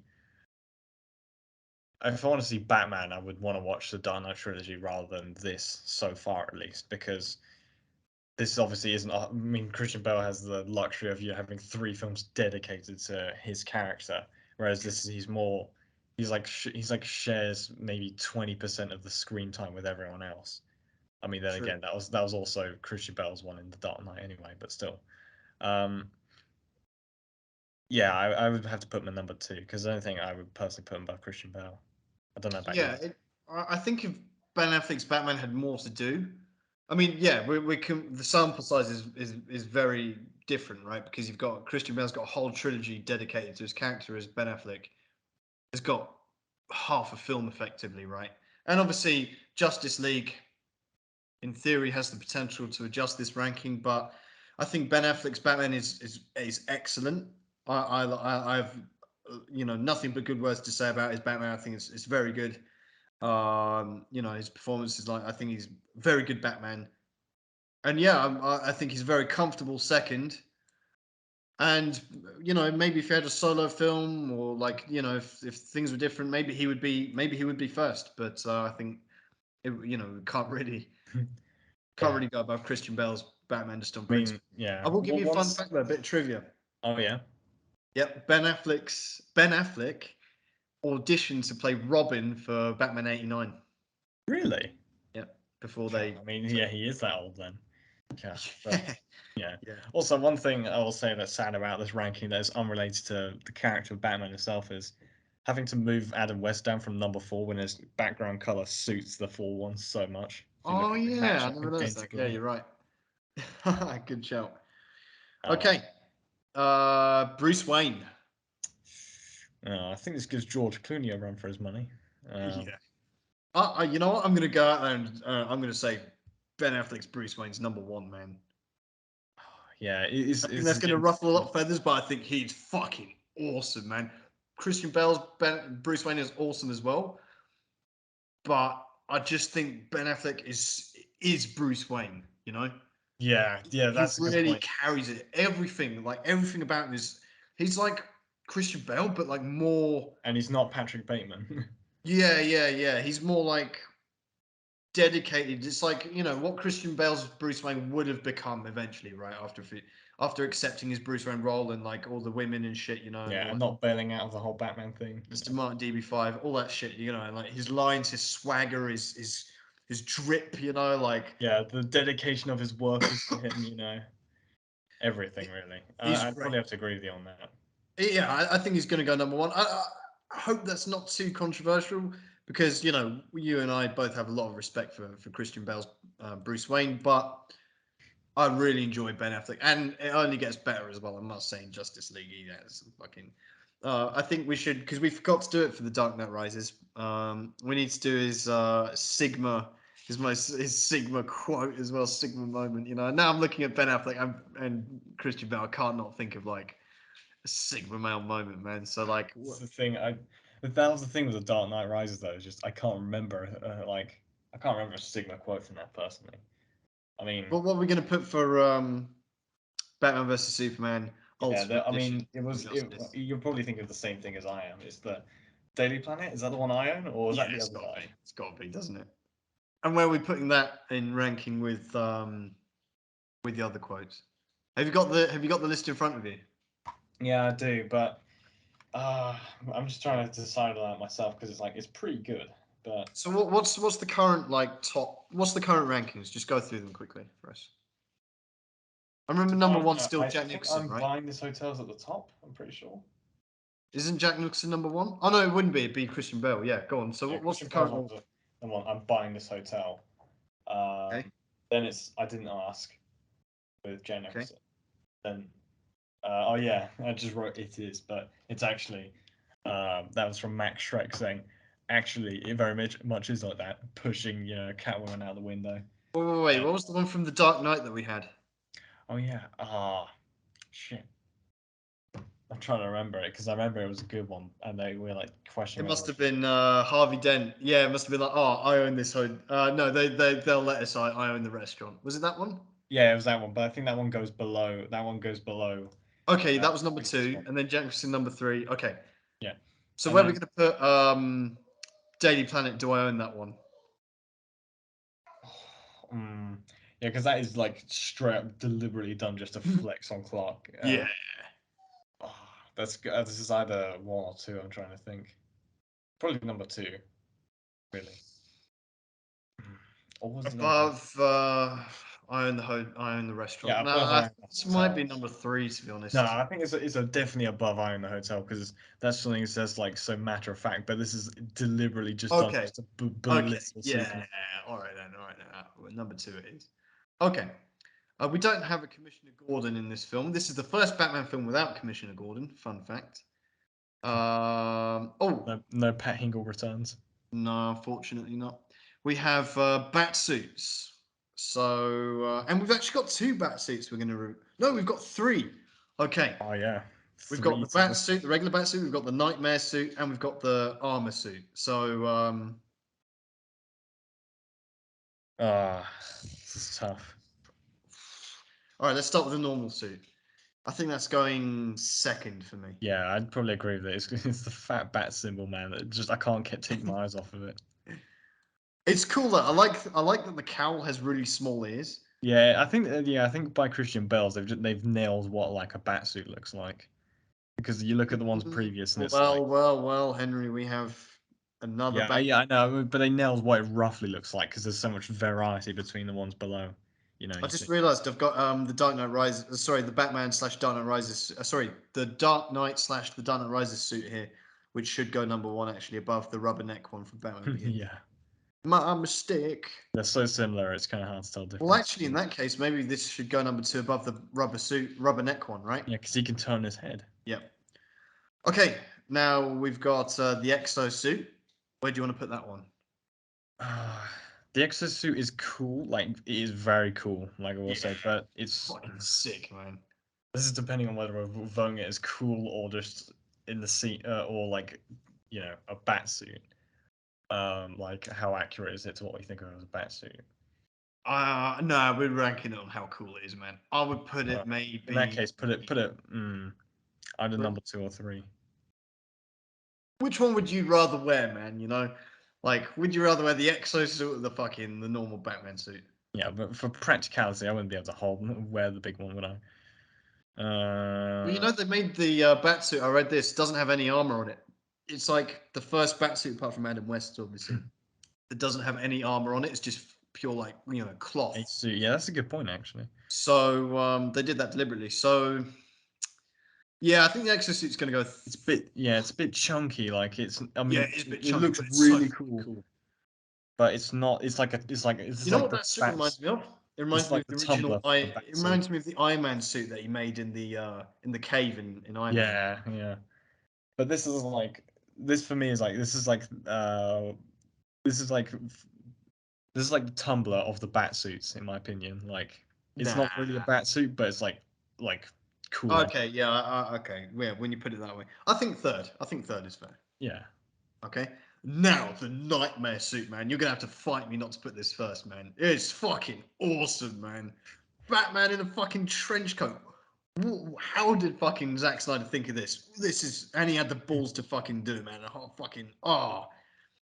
Yeah, just for the nightmare scene, I'll let you put it at number one because that was very cool It's to look gotta at. be, man. It's so fucking cool, man. Yeah, I mean, yeah, and it is. It's like it's the bat suit, but it's Ben Affleck's normal bat suit, but with a trench coat, man. Like, how can you not put that first, man? It Okay, is cool thanks for to look letting me have at, that man. one. Yeah, I'll let you have that one for once. Okay, Batmobiles. Yeah, I mean, Putting the second, man. I'm yeah, I putting this think you want above to the put it Tumbler. second, and I'd probably agree with you because this is like the compromise between the Tumbler and the '89 one, where it's like half Mhm. classic, half tank. Okay, well, that was a shorter argument than I thought we'd have. I thought you'd Yeah, want this I'm not book gonna before die. the I'm not gonna ride or die for the Tumblr. I like it, but To be honest, if I had my way, I'd have the 66 yes, Batmobile. I remember. I remember having that argument, but still. If I had my way, the 66 Batmobile would actually go second here. Yeah, But but the voice of reason prevails. whatever. We have a new ranking, Henry. We're gonna have to get through this one because we haven't previously ranked these, but we I have forgot the Batcopter, man. yeah, we have the Batcopter. I knew you'd like that. We have the shitty Batwing from Batman and Robin or Batman Yeah, Forever. I can't but just remember. immediately put that last. Yeah, above the The Batcopter. thing We can designed. rank all of these right now, actually. Okay. Oh, I Do don't you like the want to? Do you want Batmobile. to just rank it as you would do it, and then just read, or like just say what I think afterwards? Okay, I don't know. I would put the The Bat gaming bats. mouse. I don't know. Even the bat. I hate the bat. I'd maybe put the bat below the Batcopter. Hmm. Actually, I'm going to really Yeah, I box mean, this for that one. I But won't. yeah, that's Yeah, what I would it's like put. the same thing. I won't ride or die for the Bat because it's like, I will retract my statement where I thought it looked cool because I'm looking at my computer mouse right now and looking back at it like, uh, That's what I would put it as. Do you know uh, how hard it is to find good pictures of these two Batwings? By the way, it's fucking ridiculous. oh, I wouldn't know because I didn't do it. Hmm. Yeah, I think yeah, I'd agree with putting the Batcopter above the Bat because every time I can hear that image looking at it, you're thinking of Yeah, it's so fucking the scene stupid and behind. ugly, man. At least the Batcopter's like fun, you know. I know that, but looking It's, at the Batcopter image, can you also? It's like an image that you can hear, like you can hear the theme going on in your yeah, head. man. The Batcopter's got its own theme, man. None of these other fucking vehicles have that. Well, that's why it's number one in my books. I think Yeah, this is the ranking I put them in. I mean, what do you think? yeah. I mean, I think the explanation for putting that one at number one is simply for the moon scene where it goes over the moon. Yeah, this is more for fun than anything else. No, I think Yeah, it also aesthetically, it looks just like a looks like bat. that. It's Yeah, just, but it is literally like the bat, a bat the bat symbol, wing. Yeah, and it's cool. It gets this action scene and shit. The one from this film as well is very cool. The way it's utilized. but it Um, just doesn't look as good. it looks strange. It doesn't look as good, but Yeah, it it's looks like a weird It's a paper strong airplane. second. It's a strong second. Okay. Yeah, well, no fight over that one. I think we both Alfred. know where this guy's going. He's We have no Commissioner Gordons, but we do have an Alfred. We have a new Alfred, Jeremy Irons Alfred. Where are we going to rank him? second Second? place. No one is ever going to dethrone Michael Caine. In fact, I think you should No. create a few more tiers just to put him at the very, very top. Hey, listen, Jeremy Irons Alfred is very, very He is, fucking yeah. good. If I love Michael him. Caine didn't exist, this guy would blow it out of the park. Oh yeah, yeah, definitely, definitely. Jeremy Irons holds his own here. That was quick. Okay. I can look at that picture of Michael Caine forever, man. Oh yeah. Yeah, we don't have Gordons. I don't even know why I loaded it up. But Theme. the theme. Oh yeah, was that? Oh, I thought I had. I thought I had the theme open. Never mind. Well, let's The, pretend this is the theme. the theme and the film both look identical, like to me. Dun, We're on the dun, dun, commissioners at the dun, moment. dun, dun, and it keeps ascending, man. I'm putting that. It's number one right now is the Batman '89 theme. Yeah, I think you've got the commissioners open right now. That's what I'm seeing. I do, but I don't have the Batman themes one open. Oh yeah, good point. Ah, So Batman theme, this one. So I know for sure number one is the Batman '89 theme, and number two is the Dark Knight theme. hmm. Ah, Oh, actually, you know what? I'm going to open it. Give me 1 second. this is hard. This is hard to Actually, think. no. Because this almost feels like a proto version No, of no, no. like, This is definitely going second. This I is know this no feels. I questions. know that, but it's like a proto version of like the Batman theme almost. Yeah, but the Batman we'll review that when we come to it. I know that, So I but think for now it's got to be second, right? yeah. Darn, that one's pretty good, but it's not really a Batman theme. But this one's closer to being a Batman theme than that one. Yeah, I think it's got to go second, man. It's like fucking sick, man. Um, and then finally we're gonna rank the film itself. So in my head, I don't really have a strong opinion on the exact number I'd give this. I think I would either give it a high 7 or a low 8. This goes, Um, yeah, easily goes above Batman Returns, but That's the thing. It's one of those. It's It's I like don't think it doesn't reach the heights of Batman 89 or Batman Begins, which we gave an yeah. 8.7 each. I'd put it. Yeah. What did we give My Batman first Returns? decision. 7.7. We just give it a 7. Okay. If I was to give this a rating, I'd give it like a 7.4 maximum. Really? Yeah, because it's like I put it in the same ballpark as Batman Returns, where I don't really want to rewatch it. If I'm being honest, like it was even saying Batman Returns was good to watch like once. This is good to watch once. I don't think I'd ever want to watch it again purely because of 40 minutes of fighting Doomsday and other shit. This is one of those films where I can just happily remember it by watching clips on YouTube. I just watched the opening, I watched the nightmare, I watched the warehouse fight, and I watched the Batmobile chase. That is all I need to see from this film. Other than that, it's bang average. So you say 7.4? Yeah, maybe even 7 point. No, I'm not going to be that mean. 7.3, but Yeah, go on then. 7.4. I don't know. This has a lot of strong elements, though. You know, Ben Affleck, Jeremy Irons. I don't know. But just That's as a it. film, I just That's don't want to about it, watch it actually. again. Well, I mean, I might want to watch it again at some point, but not for a while. Okay, yeah, I think yeah, because there's a lot of shit that I just like to ignore and filter out. But yeah, it is like yeah, okay, I'll give it 7.4. If this film, if the entire 3 hours of it had like was at its height, like of that quality, it would Oh, definitely compete with like Batman Begins. definitely. But But there's a lot of things dragging it down as well. Like so much dragging it down. yeah. This A is lot this of is why we compared we to No we Time to we've Die, given man. quite generous review of this actually because we could have gone into a lot more detail on some of the really shit like scenes that hold it back, but we chose not Yeah, to. look, hold out that Save fucking runtime, man. time. Yeah, but okay, 7.4. So, well, that's been our ranking review of Batman versus Superman, Dawn of Justice, Ultimate Edition, Zack Snyder released the Snyderverse, blah blah blah blah Yeah, blah. Martha The Wayne's longest whole title of all cut. time. So, I'm pretty happy with that one. Yeah. Next week we're gonna do Suicide Squad, your favorite film. Yeah, which I have seen before, and I want to kill myself knowing I want to see it again. Well, at Well, least not it's only knowing I 2 hours. have. It's short. It's short. Yeah, true. It's not 3 hours, man. Yeah.